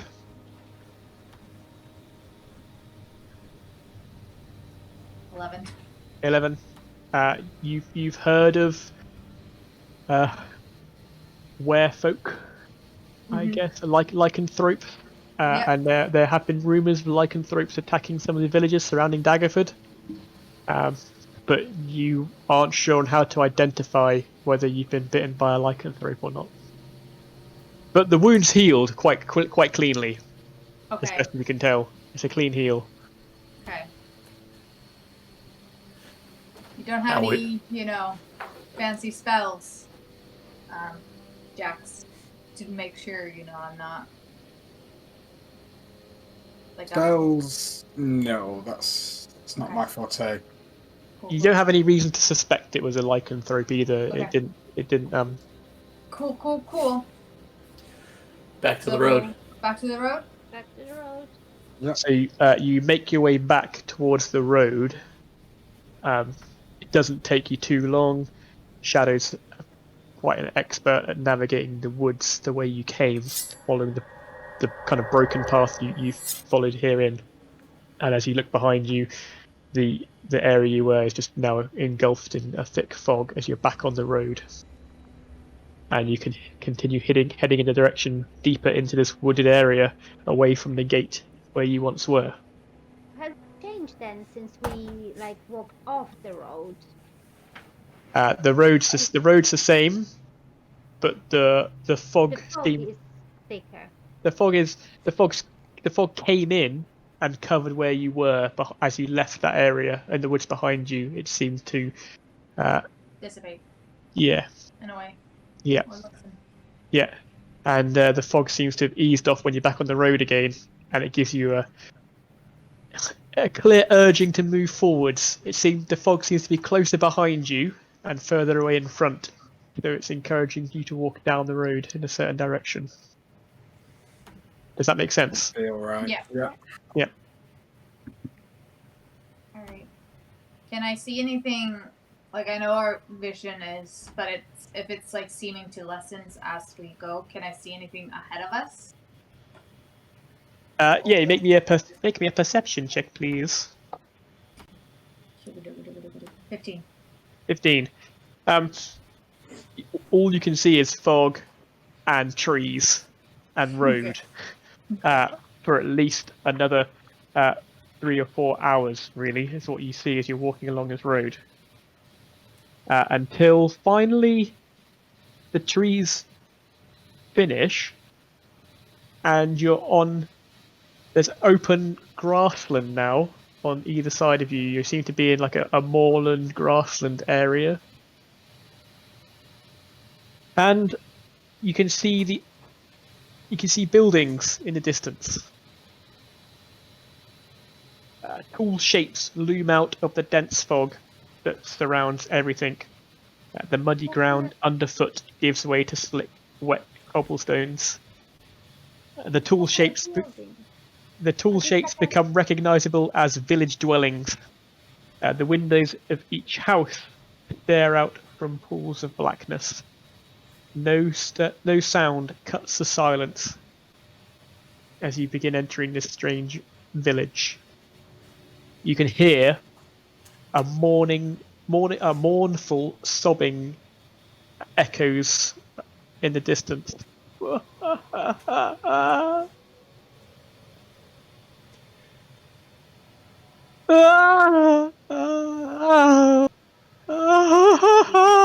That's what you hear. Stance. Yeah. As you are on some wet cobblestones, not dissimilar from Daggerford. The buildings, however, do not look like buildings that you've seen on the Sword Coast or in Daggerford or anywhere in Baldur's Gate, looks like a completely different style of architecture than what you're used to seeing. Hello? It's very distant. So the cry. Think of the sound of a car alarm in a silent city centre. It's just an echoing cry reverberating around. Okay. Anything Does else the- apart from this cry? Can we see like either hear or see like dogs, animals, like other people? You don't see any other people or any other animals. When you walk past, are you walking into? Are you going to carry on walking into this village? Cautiously. Yes. Yes. Cautiously, yep.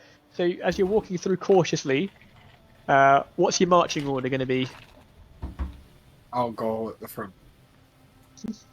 I'll go behind Jax with Mauna like next to me. I'll bring up the rear. Something like that. I'll be there like checking like for the traps or if I can hear anything or Okay. Cool. So we'll do something like that. As you're checking the cobblestone for traps, nothing comes up.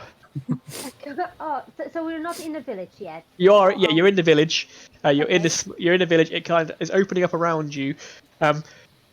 You come across a building, a house with candlelight inside, and then you see a shape of a humanoid behind a window pane, and a curtain's drawn quickly shut from you.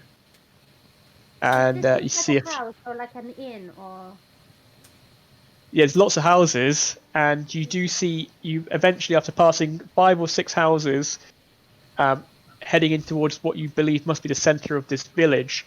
There is a large building with smoke rising from its chimneys, But and is there no other places have smoke coming out of it? there's some of the buildings do have smoke coming from them. Yet some of these buildings look inhabited, and some of them look. There's just black. The windows are black. There's nothing going on inside them at all. Just Okay. completely dark windows, and then you do see. This single kind of large lit building with 2 columns of smoke rising, and you can just make out Ty and Shadow with your perception the sound of music playing inside. The hills are alive. Yeah, I was with the really trying sound of to not do it. music. Can we still hear the crying? Yes, yeah, that's reverberating. It's not getting louder or quieter. It's just like a constant moaning sound. Like I said, like a siren that you can hear the same pitch the whole time, the same volume. It seems close, but not getting closer and not Yeah. getting further away. can we That's pinpoint not odd at all. from which direction this noise is coming? Is it Yeah. coming from this house with the smoke or is it somewhere else? But the house with the smoke is a large building. As you get closer, a shingle shaft of light thrusts illumination into the main square. Its brightness looking like a solid pillar of heavy fog. So there's basically a large shaft of light coming out the front of this building. It's an open doorway where you can hear this music coming from, and above the doorway a sign hangs, which says on it, the Blood on the Vine Tavern. Blood on the vine. Blood on the Vine Tavern. Well, Yeah. that's not bad at all. Ominous. It's not a hint at anything. And It if you want sounds like to a place I'd like to hang out. Fox, as the other rest of the team, the rest of the crew are looking at this tavern and the sign, make me a perception check to see if you can discern where this moaning is coming from. I probably know the answer to this, but this wasn't here yesterday, was it?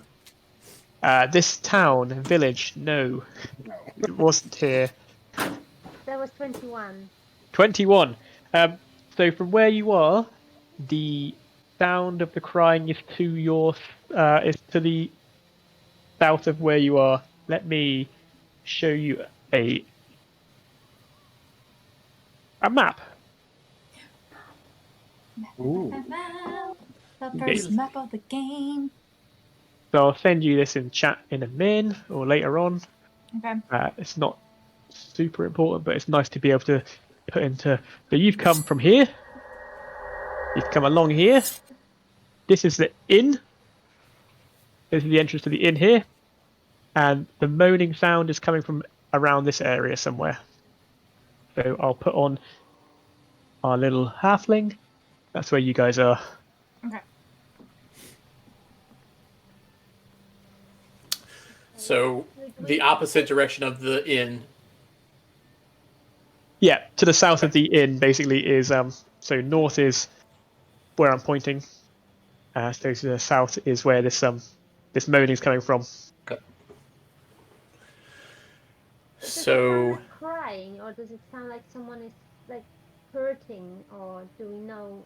It sounds like someone's crying, sobbing, mournful. Yeah, they're like just like uncontrollable sobs. Doesn't sound painful. They're not crying in pain. Okay. They're mournful. Do you think this is like Collian? It could be.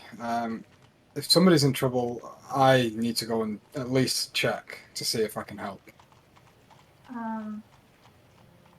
Right. Well. Okay. Yeah. Let's check the crying first. Is that? Okay. So you head through the gloom and past what appears to be another largish building. This has got smoke coming from it as well. With the first building which isn't residential apart from the inn, a sign hangs over the door saying "Bildress Mercantile."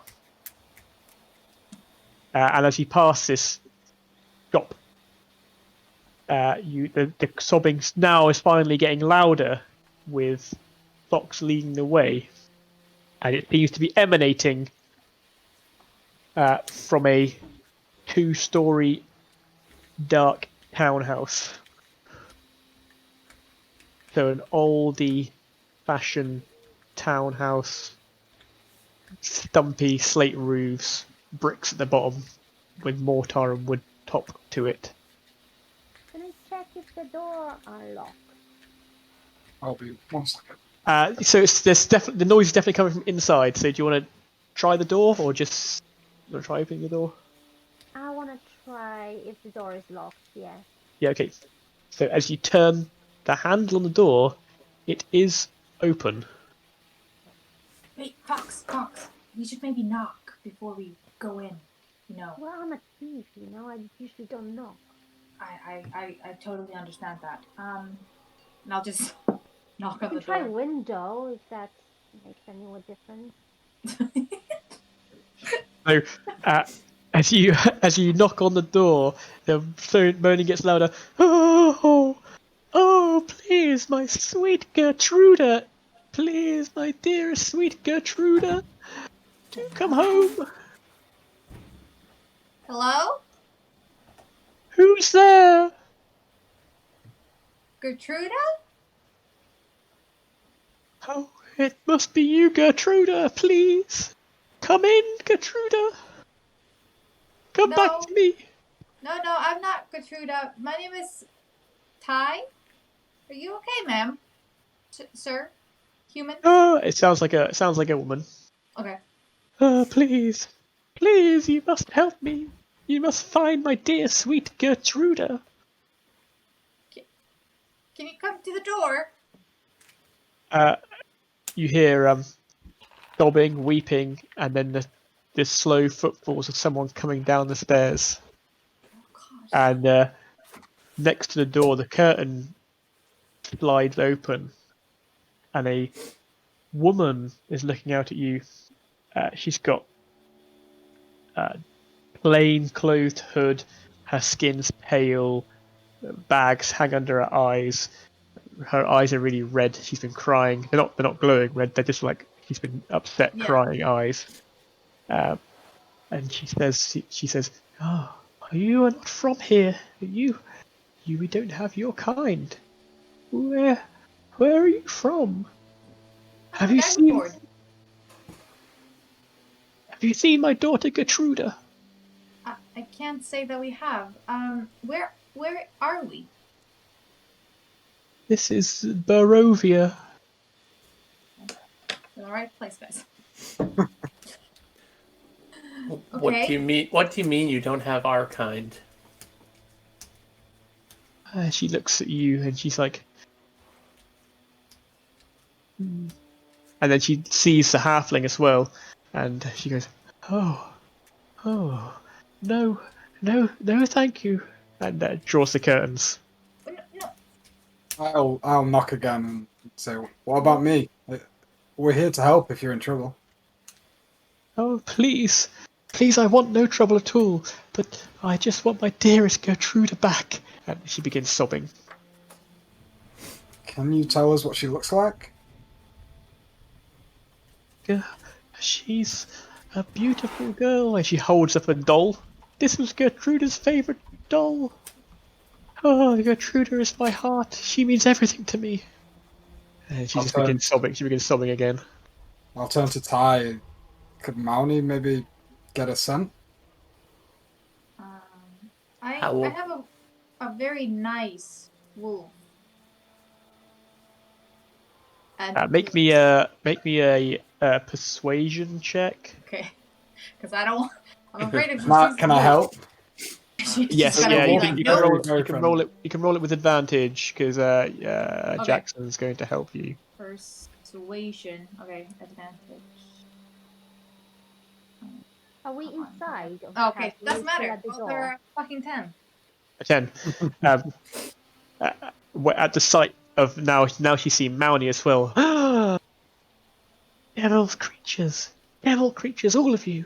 Ah, yes, you've taken my daughter. Oh, and she begins howling uncontrollably, and she begins sobbing and falls to her knees in her own house, like she's just Oh, like on the God. floor now. You can see through the window this poor woman like writhing in sorrow. Well, that didn't work the way we wanted it to. No, Mona, can you still just try and get a scent without getting closer? So you're on the other side. You're like the outside of the house. And she's on the inside of the house behind the window. So he can attempt to make me a.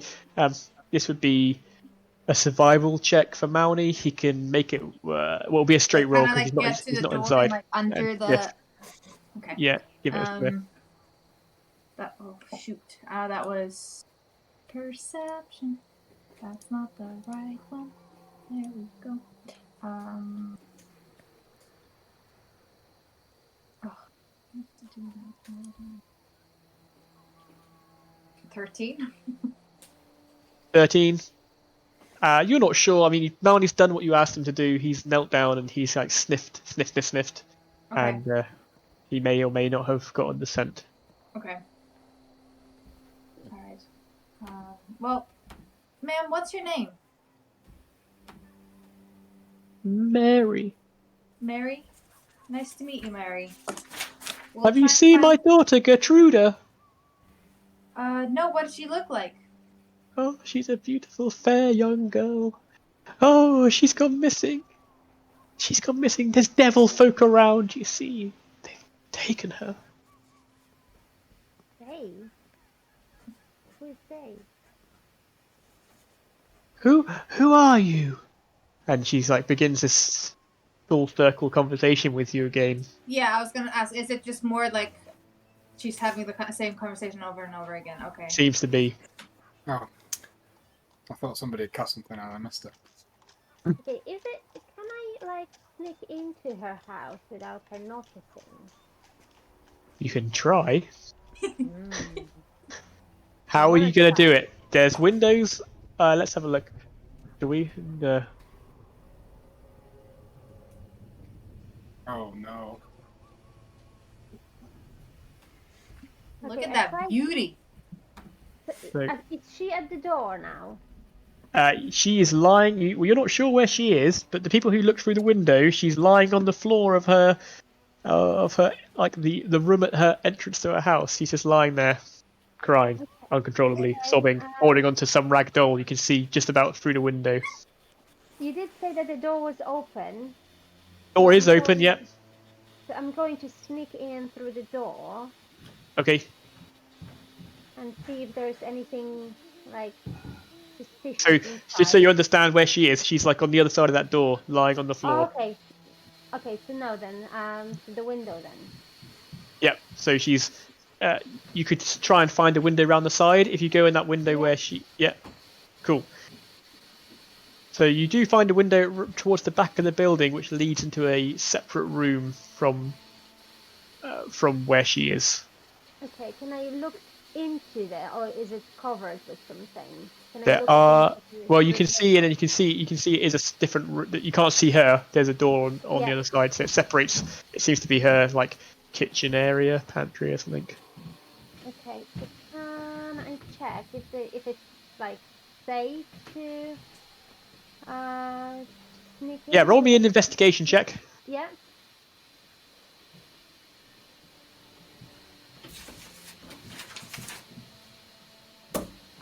That was 4.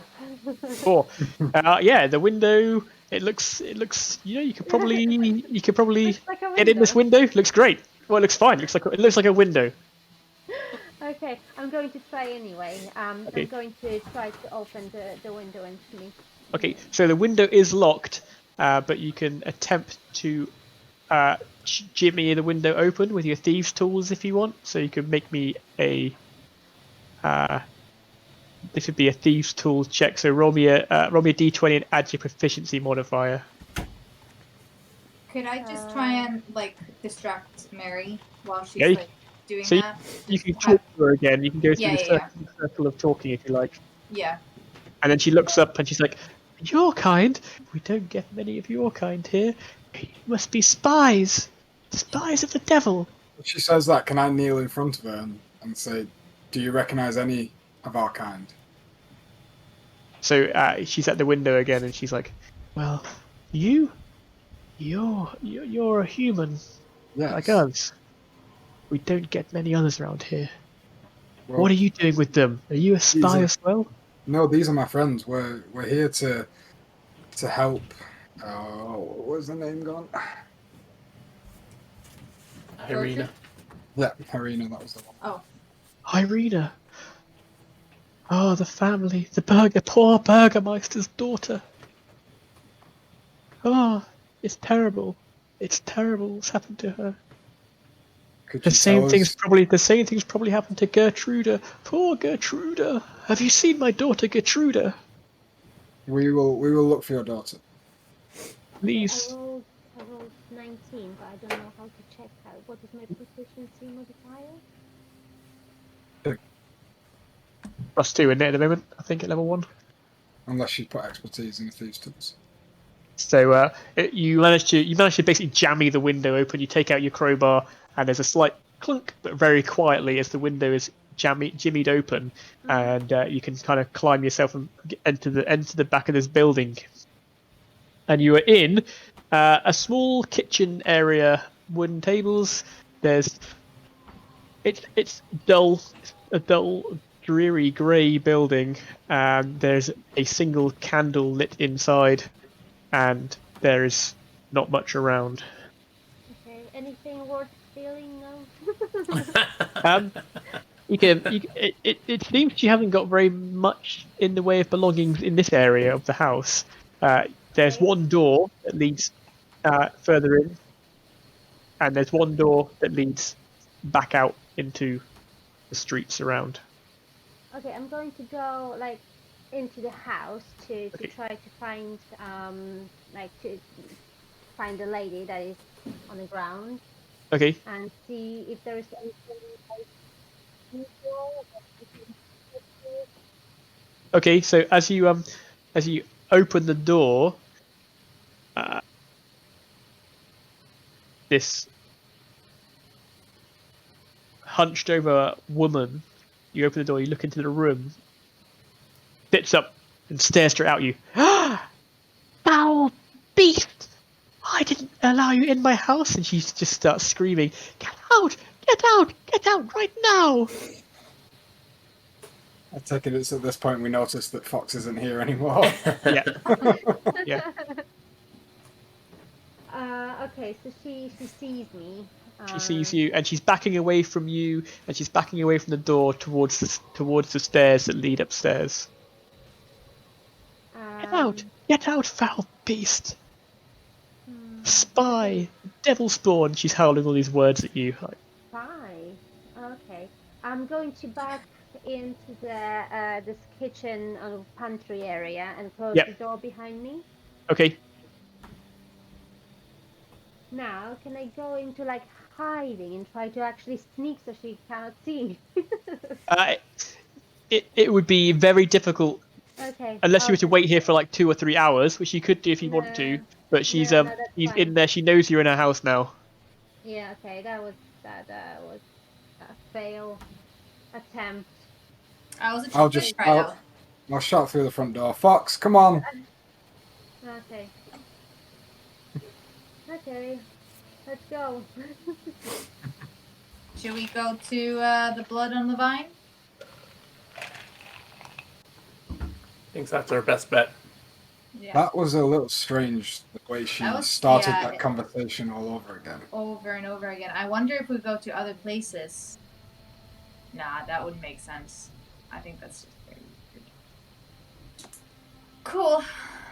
Well, So you head back up the road, and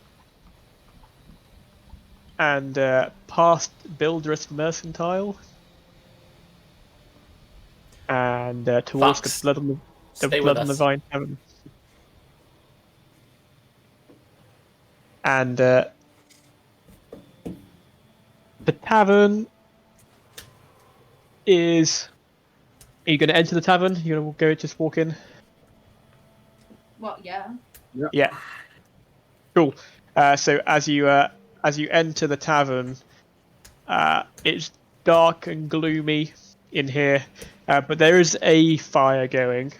There's one fellow behind the bar who's just cleaning glasses at the moment. He's just got glasses and he's cleaning the cloth. As you enter, he looks up and looks at you. There's one fellow sat at the bar, nursing a mug of something. He's got, he looks like a handsome fellow. He's got more colour than the lady you just saw. Blonde locks. He's got clothing on which looks of better condition that she was wearing. It looks as better condition than most of your clothing, to be honest. And he kind of looks up at you and kind of gives you a nod of welcoming. And then there's 3 other fellows in the brightly coloured clothing of the same man who gave you the letter, sat in the corner, and they all look up at you. You don't recognise any of them, but they're all dressed in these brightly coloured clothing. They look, kind of stare at you, and then go back to talking amongst themselves. One of them is playing a sad song on a violin. Were they like? Was the guy that gave us a letter? Did he seem shocked to see us? Kind of like. Oh no, he's not there. Sorry, you don't recognise him. Oh, right. Oh, They're it was just just dressed. guys They're dressed. kinda They're like dressed him. in the same. They're dressed in the same brightly coloured attire. It's Okay. it's attire that you've not seen before. Mhm. Daggerford, that fellow came in the first time you've seen someone dressed in these brightly coloured, bright blues, yellows, pinks, and these men are dressed in the same way. And then the fellow at the bar, the handsome man, he calls over to you. Welcome to the fine village of Barovia. Thank you. I'm Ismark. Can I buy you a drink? Did you say Ismar? Ismark, yeah. Ismark.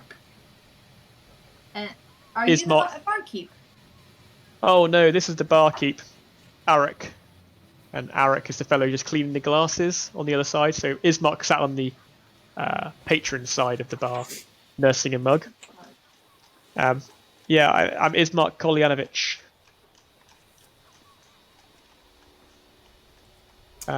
But people call me Ismark around here. Arik, fetch these men a drink, will you? And Arik just kind of wanders off and pours you each a glass of a mug of wine to drink. meet you, Ismark. I'm Tyla, called Ty. Hi, welcome to Barovia.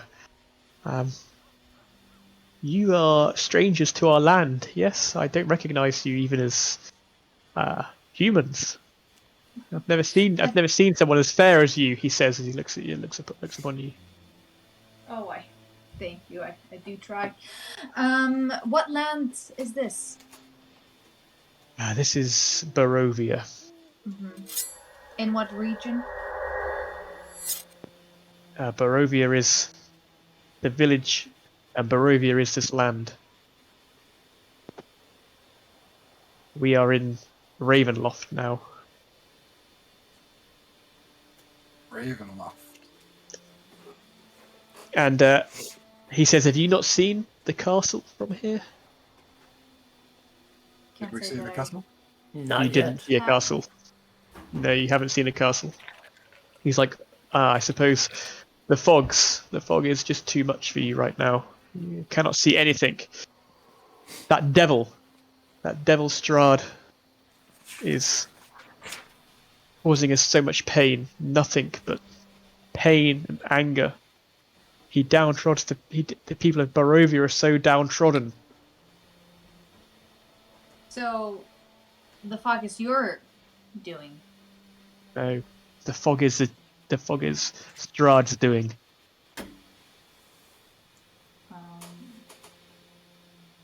How long have he been ailing you? My whole life. The whole life of my father.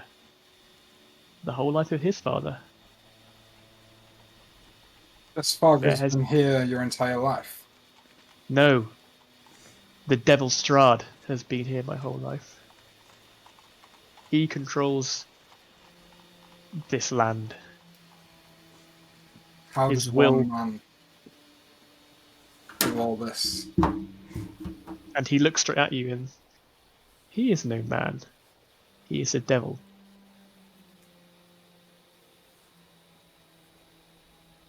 Will you help me? What do you need help with? My Yes. sister Irina.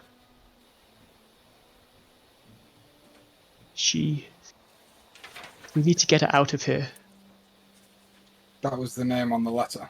Mm-hmm. Yep, it is indeed. She's been. She has a foul wound. Strahd has visited upon her, and I need to get her out of this place before she is taken from me. Taken Also, from you by who? Strahd's going to take her, like he takes everything of beauty from this world. So Did where you is send- your sister now? Is she in a castle? My sister is at my father's house. My father is the burgomaster of Barovia.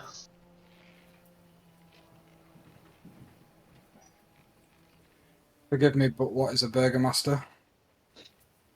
The burgomaster is in charge of all the great feasts of the village.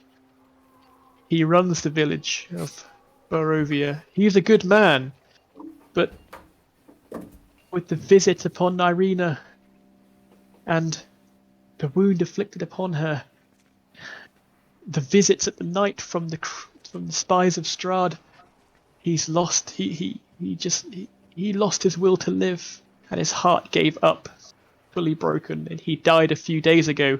But Irina refuses to leave his body. She won't leave here. I need to get her somewhere safe. I need to get her to the town of Valaki. Valaki is somewhere safe from Strahd. But she won't leave. She won't leave until we perform a proper burial. But I've told her it's too dangerous. We have to leave right now.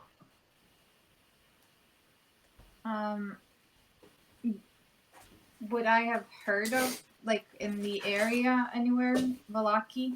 Like, I have Oh, you heard can of- make me a history check if you so wish.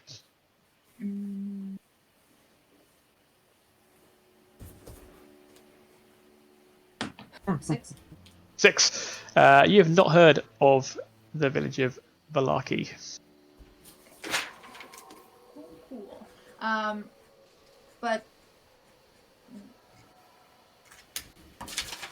So we have yeah. the letter. We had a letter sent to us from a man named Aragul.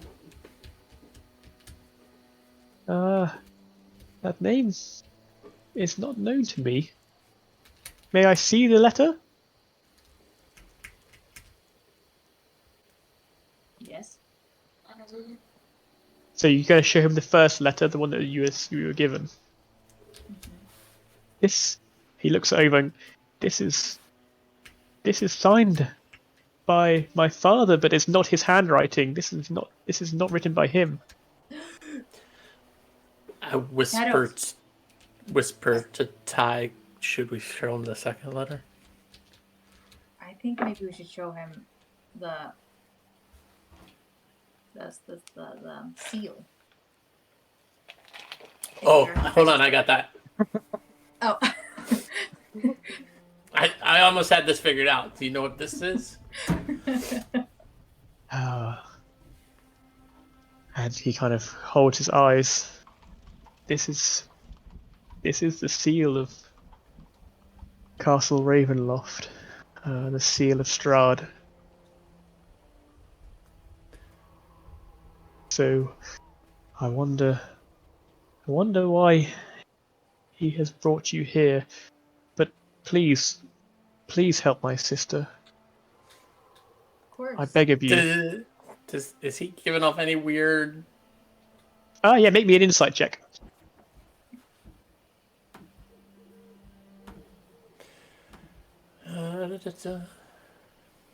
Insight.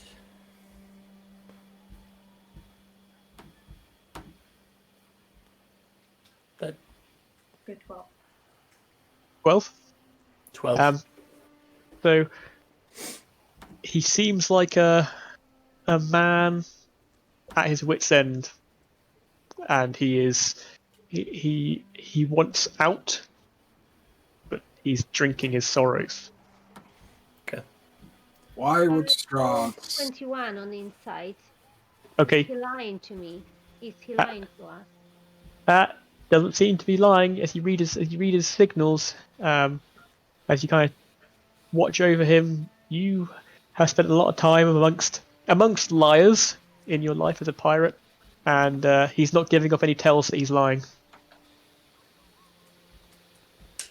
Can we ask him about Gertrude and this Maria woman on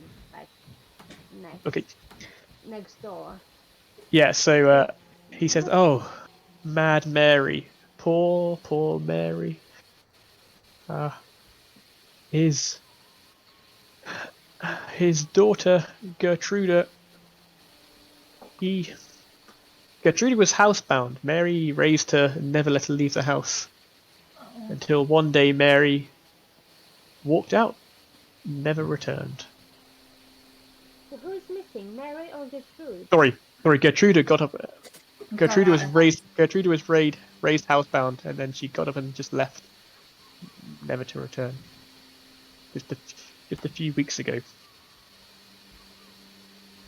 I'll give him the other letter. Where did you find this?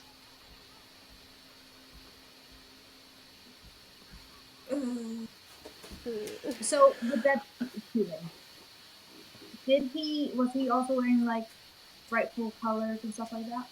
No, he was wearing plain clothes, fairly dreary clothes, not dissimilar from what the barkeeper wearing, or what Ismark is wearing, or what Mary is wearing.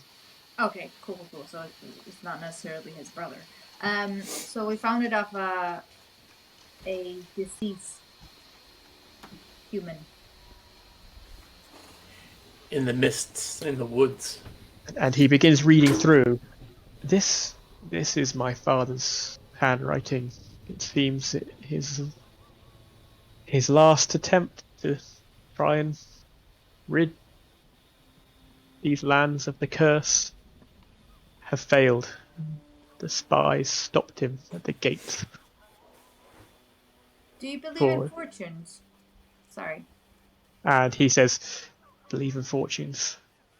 Well, Do you read fortunes? fortunes do come true, and there is a great Vistani who does read fortunes.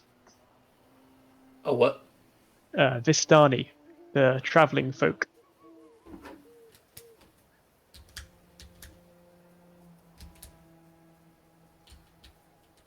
You mean the folks in the colorful clothes over there? Yes, yes, that's right. Okay. Well, Uh, we So where is your sister now? You said she won't leave your father's body. yes, my father's mansion. He stands guard over his body. Why do you think Strahd would send us a letter with your father's name on it? I have no idea why Strahd would do any of the things he does, yet he does them. He is a tyrant, and who knows what goes on in the mind of a devil.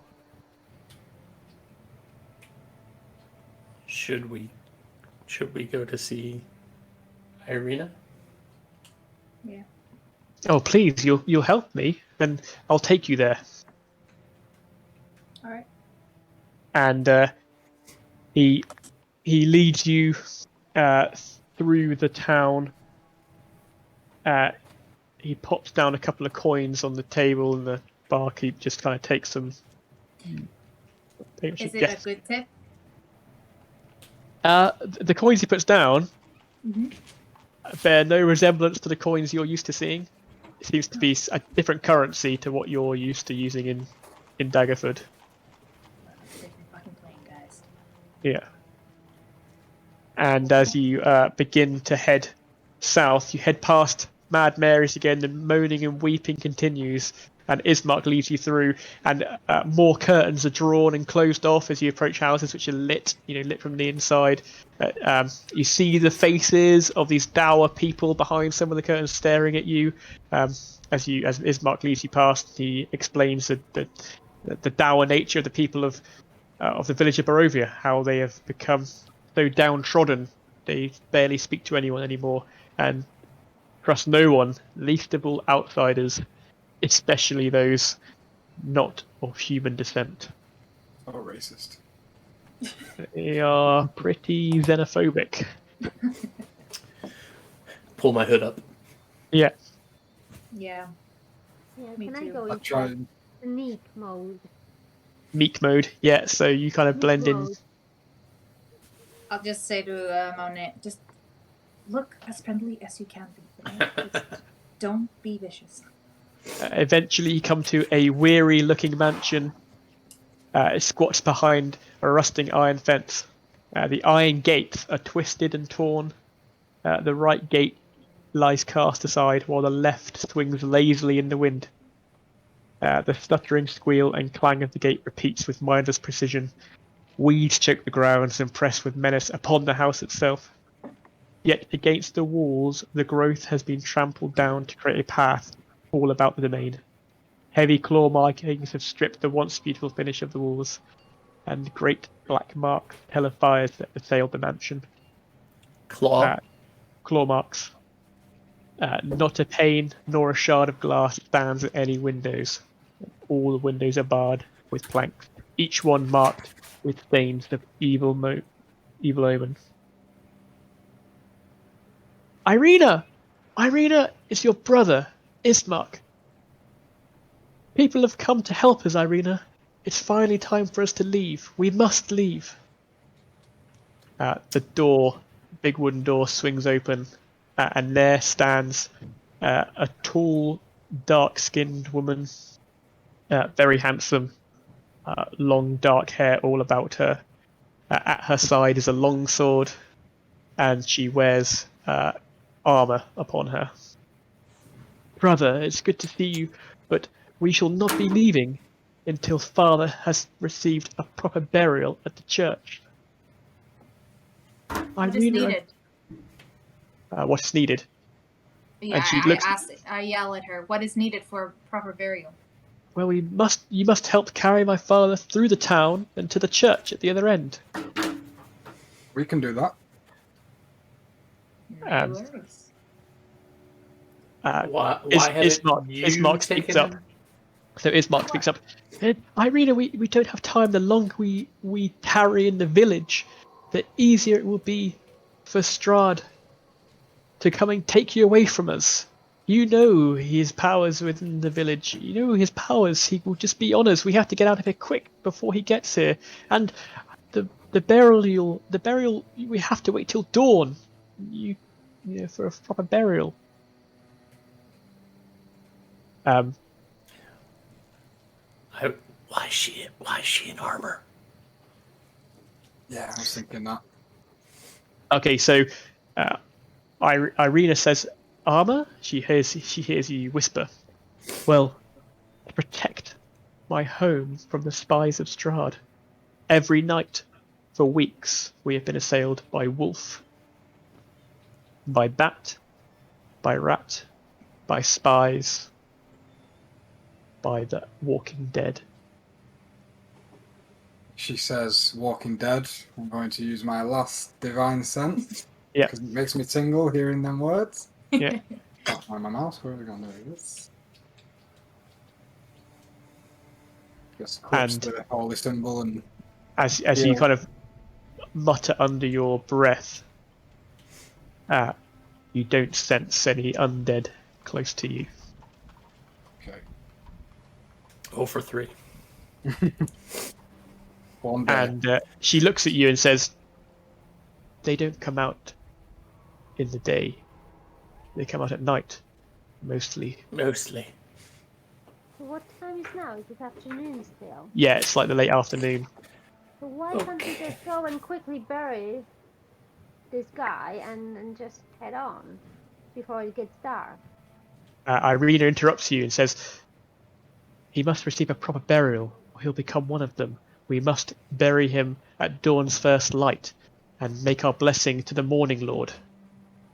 For only the Morning Lord She, has the true power to break the curse of Strahd." she just wants us to stay here overnight. You can make me an insight check.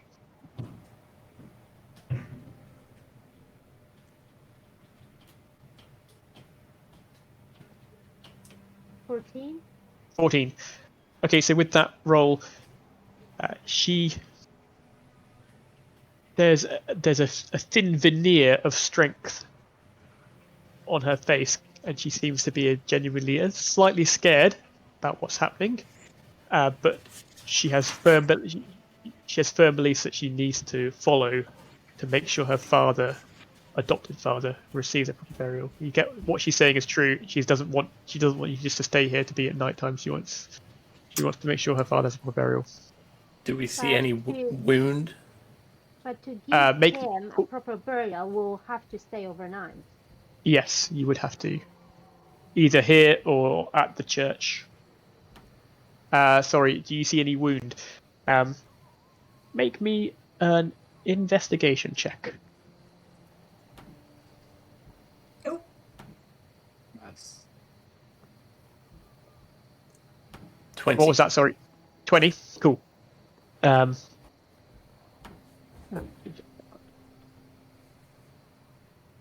So you do see her. She's got a tight scarf wound around her neck, covering up something. So she's hiding something. She's been beaten. The second letter we found said that she'd been bitten, right? Yes. Yeah. That scarf, Yes. She would you says be to you. willing to take it off? Why? To reveal that I've been bitten. Have you been bitten? And she kind of does, she pulls it down and shows it to you. Yes, I have been visited by the devil. What, just a bite, that's it?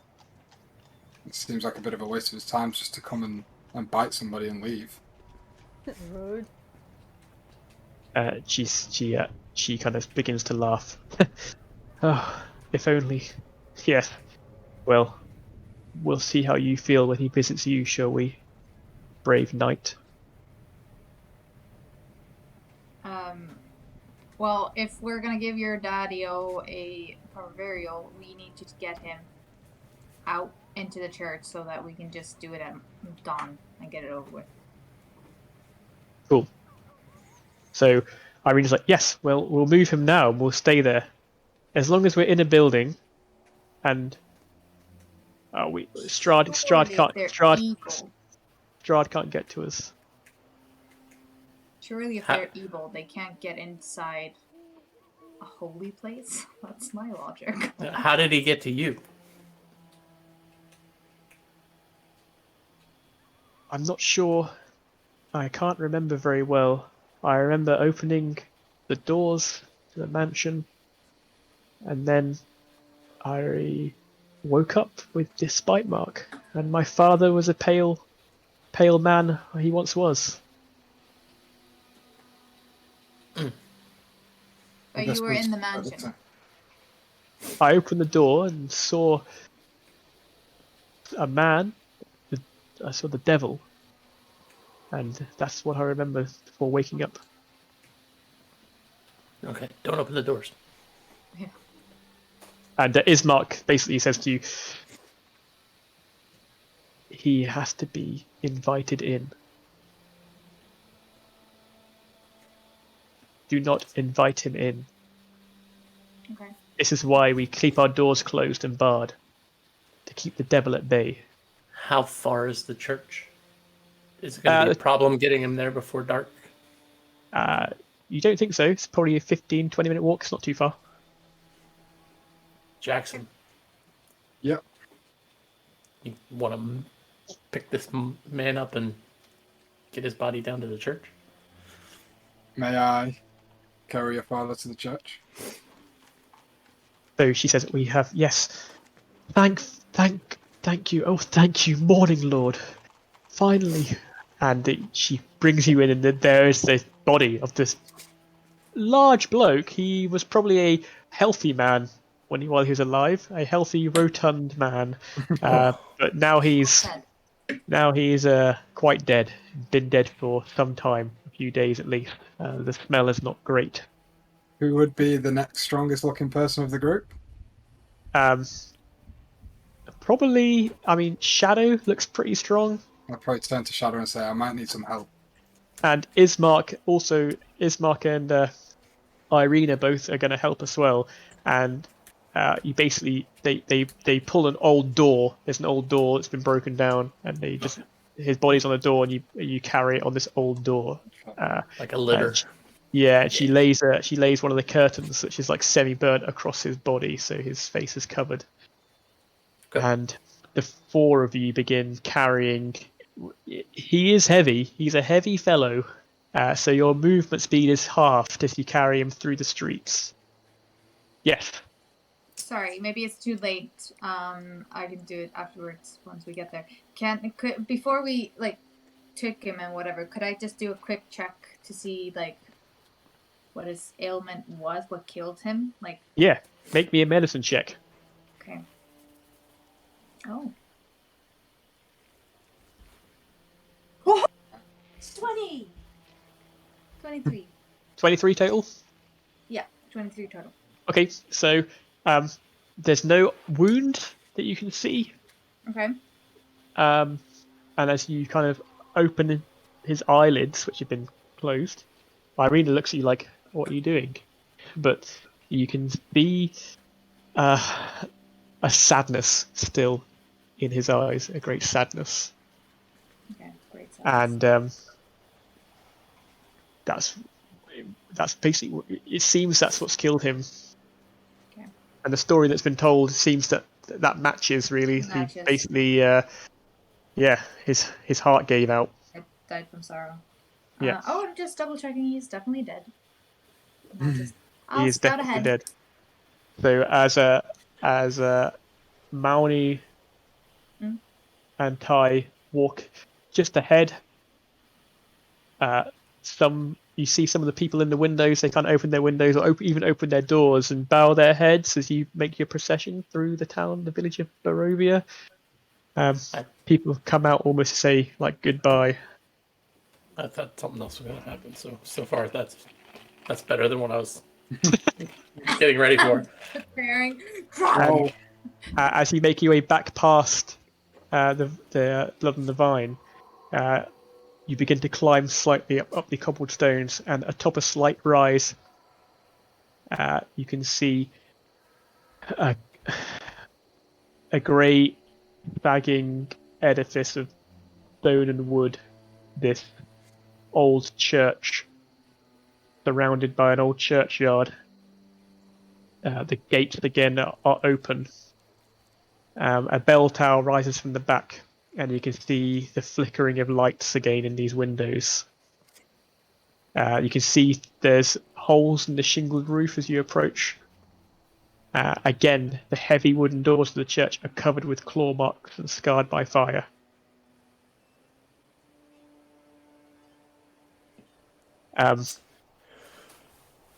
As you approach, Ismark says, Ty, please open the doors.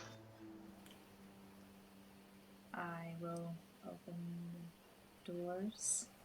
As you open the doors, you can hear a voice screaming out from inside. It's muffled slightly. Father! Father, I'm starving! Please let me out, Father! I am so hungry, Father! Oh, please, Father, don't do this to your son! Please let me out! And at the end, behind, so the doors open into a classic church-like building. There's pews lining each side and an altar at the end. And standing by the altar is a large man dressed in a black cloth of the clergy. And he turns to greet you. Oh, visitors, please ignore my son. He is not himself. Come inside, quickly, close the doors behind you. We need to be safe. For Strahd, the devil Strahd, can come at any time. Close the door. Yeah. So you all come in, you put the body down, and you close the door behind you, and you hear the screaming voice. Father, I'm starving! Please, Father! Father, feed me! Father, I'm so hungry! What's I'm wrong with so your son? hungry. Yeah, somebody needs to explain that one. He walks towards you. Irina, Ismark, it's good to see you. Finally, we can put your father, the great Burgomaster, to rest. I am so sorry. That is not my son. He is not my son anymore. He is a beast sent here by Strahd to torment me. And he is locked below in the basement. For What I is have. he now? He is some devil spawn. And I have not the courage to finish him off. For once he was my son, and he still has the visage of my son. And I do not have the courage yet to destroy him, for I have not received that blessing yet from the Dawn Father. is he suffering down there? And that creature down there is not my son. Do not believe the lies that come from his mouth. Everything he says is lies. For he wishes to kill you. Do you want him destroyed? He must be destroyed, yes. But it's a job a father should do. For I brought him into this world, and I should send him out. But it's a task I do not have the courage for. It's Do you okay. need help with that? Do you want us to help you? Oh, if you could help. I'm not sure how you can help me. But this is something else. We must take care of the Burgermeister. This is the important thing. And you can still hear the screams coming from behind him. There's like a trap door, But basically. that's gonna be at dawn time. Like we're gonna be here whole night. We can just, Yeah. take. care of your son right now and then sleep. Why is the burial more important than killing a monster? The monster is trapped below. If we do not take care of this burial, a proper burial for the Burgermeister, then who knows what he will become. The devil Strahd has foul ways of tormenting us. Okay. How long does this... So we were told that he needs to be buried at dawn.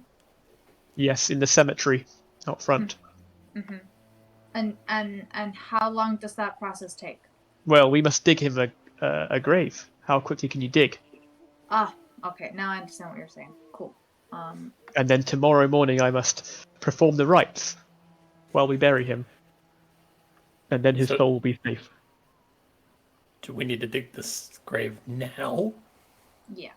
I think we should start digging and then see if we have enough time to, deal with the monster downstairs. So, Irina wants to come and help you dig, but Ismark says, "No, Irina, you stay in here. You must stay here where it's safe, where we can close the doors." Donovich, he says, and that's the priest named Donovich. Donovich, make sure you don't let anyone in except for us, and ask us a question that only we should know. And basically, Donovich is like, "I will let you back in. Well, I've let you in once already today. Go dig your father a rightful grave." And the group, you leave and you begin digging the grave for the dead Burgermeister. And Somebody keeping watch, right? I don't want anything sneaking up on us while we're digging this hole. Oh, So as you're absolutely. digging- Me and Monet are gonna be like I circling. can watch you dig. so you head out. You find like it's like a shed of sorts, like the groundskeeper shed, and you find a couple of shovels, and you begin digging this hole. And a couple of hours pass, and the sun begins to set. Donovich opens the doors and calls you in quite quickly, and you hear the screams. Father, it's been hours. I've been down here hours, days. Please feed me. Feed me, Father, feed me. And we are going to end the session there at 10 past 10. Oh shit! Oh, So, God. thank you That's- for those who've hung around for us the whole night, for watching us. And we are playing Thank you very again much, guys. next Saturday at the same time to find out what happens to our band of new adventurers, see what comes out of the trapdoor in the Church of Barovia. So I hope you all enjoyed it. I had a good time. And Yeah, me too. thanks very much, Mal. Big shout out to Mal for hosting us tonight. Thank you, Mal. And we have been the International Dungeon Crawlers. Check us out. So thanks, guys. Hopefully you. Mal's going to end the stream. And we can carry on chatting. We're